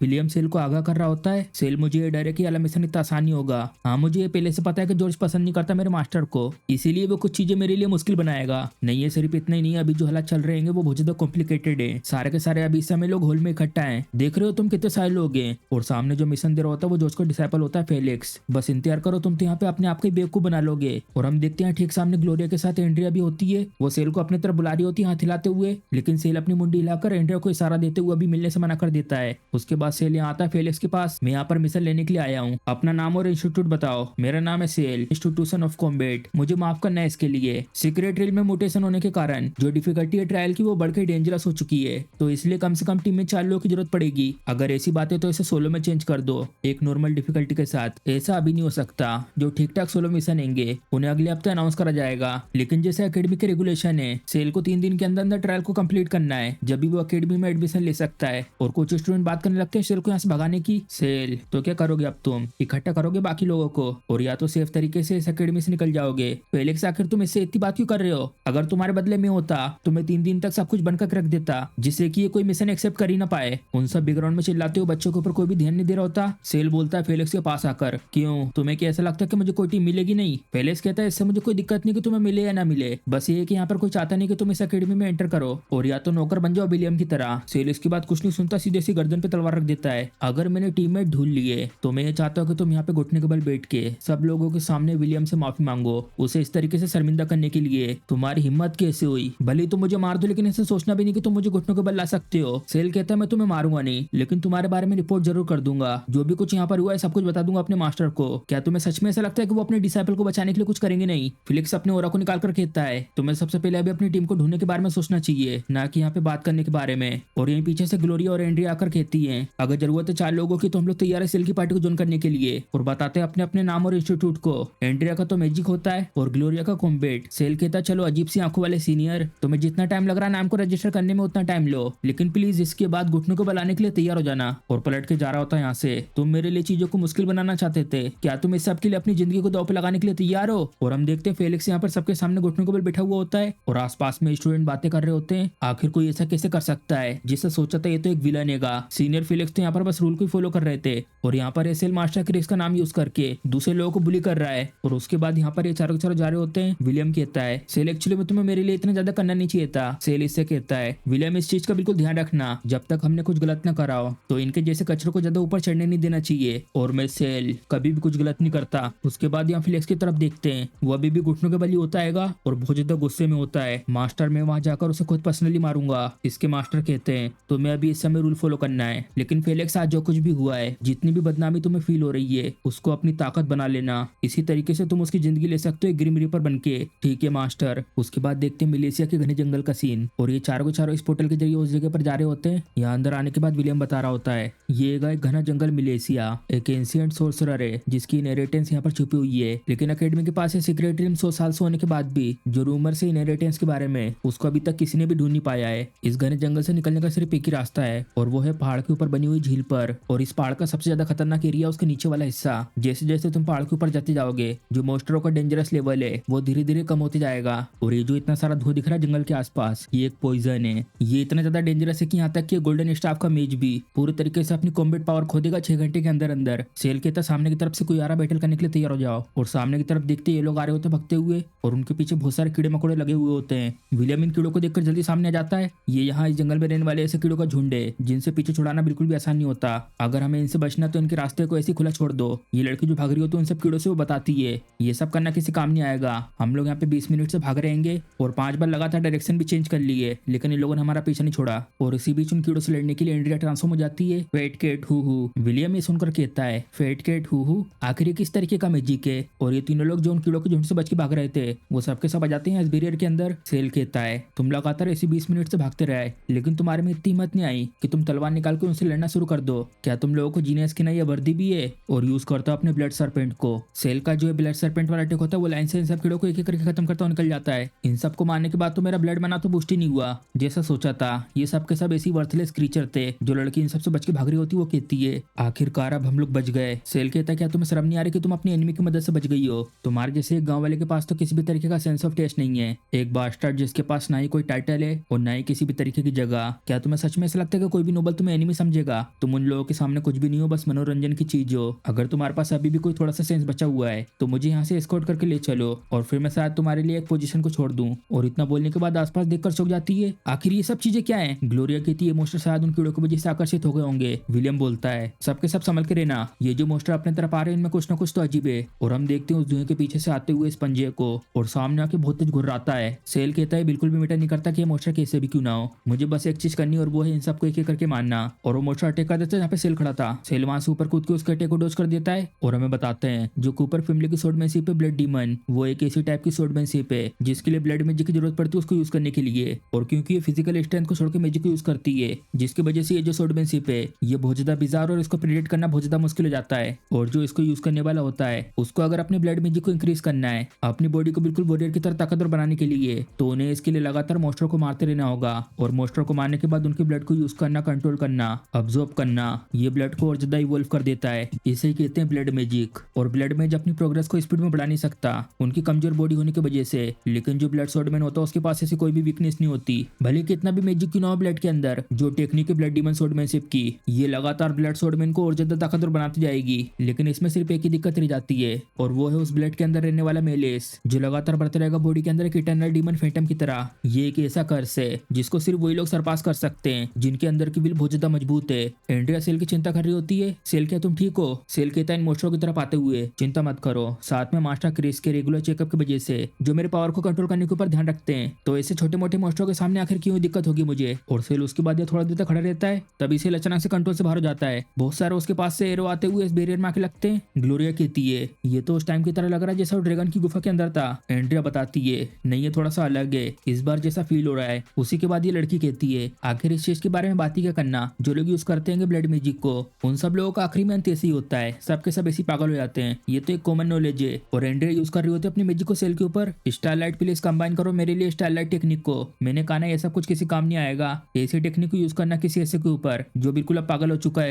तुम सच में मौत को दावत दे रही हो। और वो मैजिक को यूज करके एंड्रिया जाती है सेल के दिमाग के अंदर। पीछे बैठा हुआ ब्लड डीमन कहता है ऐसा सोचना कि यहाँ पर कोई है जो अपनी जिंदगी दांव पे लगाकर उसको यहाँ बचाने के लिए आएगा। एंड्रिया कहता है आखिर तुमने क्या करा करा सेल के साथ? ये बताता है वो मैं नहीं था जिसने ये सब करा है, उस लड़के ने खुद ऐसी चीज खाई है जिसको उसे खाना नहीं चाहिए था। जो पहला कूपर था जिसने मुझे क्रिएट करा था वो भी इसी चीज के हाथों मारा गया था। तो बताओ लड़की, क्या तुम अभी भी उसे बचाना चाहती हो? चलो मैं तुम्हारे हार्ट के अंदर एक ब्लड डीमन सीड को डाल देता हूँ, वो तुम्हें बता देगा सब कुछ। एंड्रिया कहती है उसे बचाने के लिए? ब्लड डीमन हंसते हुए कहता है तुम्हारे जैसे लोग हमेशा बेवकूफ होते हैं, वो लोग हमेशा बहुत काइंड होते हैं। एंड्रिया मन में कहती है सेल बिल्कुल भी चिंता मत करो, मैं तुम्हें डेफिनेटली बचा लूंगी। और अपने मैजिक को यूज करके प्यूरीफाई कर रही होती है, स्टारलाइट प्यूरीफाई टेक्निक। ये क्या है? यूज करना 7वीं रैंक की एक स्टारलाइट स्पेल को, और वो भी ऐसी उम्र में? तुमने जरूर अपना सारा का सारा टाइम ट्रेनिंग में लगा दिया होगा। सच में एक बेवकूफ जिसे पता नहीं कि एंजॉय कैसे करना लाइफ को। पीछे उस लड़की को बात करते थे ग्लोरिया चिल्लाकर कहती है हे तुम नोबल लेडी, अगर तुम मदद करना चाहते हो तो यहाँ की लड़ाई करो, वहां पर खड़े रहकर अपना लगातार ऐसे मुंह में चलाओ। और हम देखते हैं सेल की तरफ, वो यहाँ पर बिल्कुल ऐसे शांत खड़ा होता, कोई भी अटैक नहीं कर रहा होता किसी भी तरीके का, लेकिन ब्लड डीमन उसको अंदर अंदर पुश कर रहा होता है। तुम एक्चुअली में उस लड़की के द्वारा बच गए, तुम तो सच में एक कचरा हो। और हम देखते सेल तो होश में आ चुका होता है, उससे कहता निकल जाओ यहाँ से। ब्लड डीमन बोलता है अगर मैं उस लड़की से तुम्हें बचाने का प्रॉमिस नहीं करता तो वैसे भी मैं तुम्हारे सामने आता ही नहीं, मैं तुम्हें सिर्फ ही एक बार सिखाऊंगा, तो अच्छे से याद कर लेना। इस चीज को अच्छे से आइडेंटिफाई करो कि आखिर वो क्या चीज थी जिसकी वजह से तुमने अपना कंट्रोल खो दिया। अगर तुमने फिर से ऐसी बकवास चीज अपने ब्लड के अंदर एंटर करने दी तो मैं उस लड़की को मार दूंगा जिसकी तुम बहुत ज्यादा चिंता करते हो। क्यों, समझ गए तुम? और जा रहा होता हंसते हुए बोलकर चलो फिर से जल्दी मिलेंगे। सेल कहता अगर तुम अगली बार मेरी आंखों के सामने आए तो फिर तुम जरूर रिग्रेट करोगे। और उसके बाद अपनी पावरफुल टेक्निक को यूज करके सामने जितने भी ये मोस्टर आ रहे थे उन सबको एक ही बार में मार देता है। और जितने भी ये मोस्टर मारे गए थे उन सबका ब्लड इस स्टोन में इकट्ठा कर रहे होते हैं। और ये पहाड़ के ऊपर बहुत रोशनी से निकलती है। जो लड़की उन कीड़ों से बच के भाग रही थी वो बताती है एक आधे सेंट लेवल का पावर हाउस यहाँ पर एंटर करा है। अकेडमी को जरूर पता चल गया होगा इस जगह की सिचुएशन के बारे में, इसीलिए उन्होंने यहाँ पर एक टीचर को भेजा हमको यहाँ से निकालने के लिए। सेल कहता है आखिर क्यों भेजा होगा यहाँ पर आधे सेंट लेवल के पावर हाउस को? क्या यहाँ पर ट्रायल में कुछ चेंज हुआ है क्या? भले कुछ भी हो लेकिन मैं इसे पूरा करके रहूंगा। और हम देखते हैं इस जगह का सीन, ये होता है वो आधे सेंट लेवल का पावर हाउस। वो यहाँ इस लेक के बीच में उतर रहा होता है और उतरते से जितने भी यहाँ पर आसपास में मोस्टर होते हैं उन सब मोस्टर में बस एक स्लैश मारता है और वो सारे के सारे मोस्टर उसके पीछे मारे जाते हैं। बस मुझे यहाँ से किसी भी करके उस बास्टर्ड की बॉडी ले जानी है अपने साथ में, फिर तो डेफिनेटली मुझे हाइनेस एंड्रू का अच्छा फेवर मिलेगा। और हमें इसका नाम बताते हैं, इसका नाम होता है ओलिवर। तो इसी के साथ जो है हमारा एपिसोड तो वो खत्म हो जाता है। अगर आपको वीडियो पसंद आई तो वीडियो को लाइक, चैनल सब्सक्राइब करना मत भूलेगा। तो चलिए अगले एपिसोड में मिलते हैं।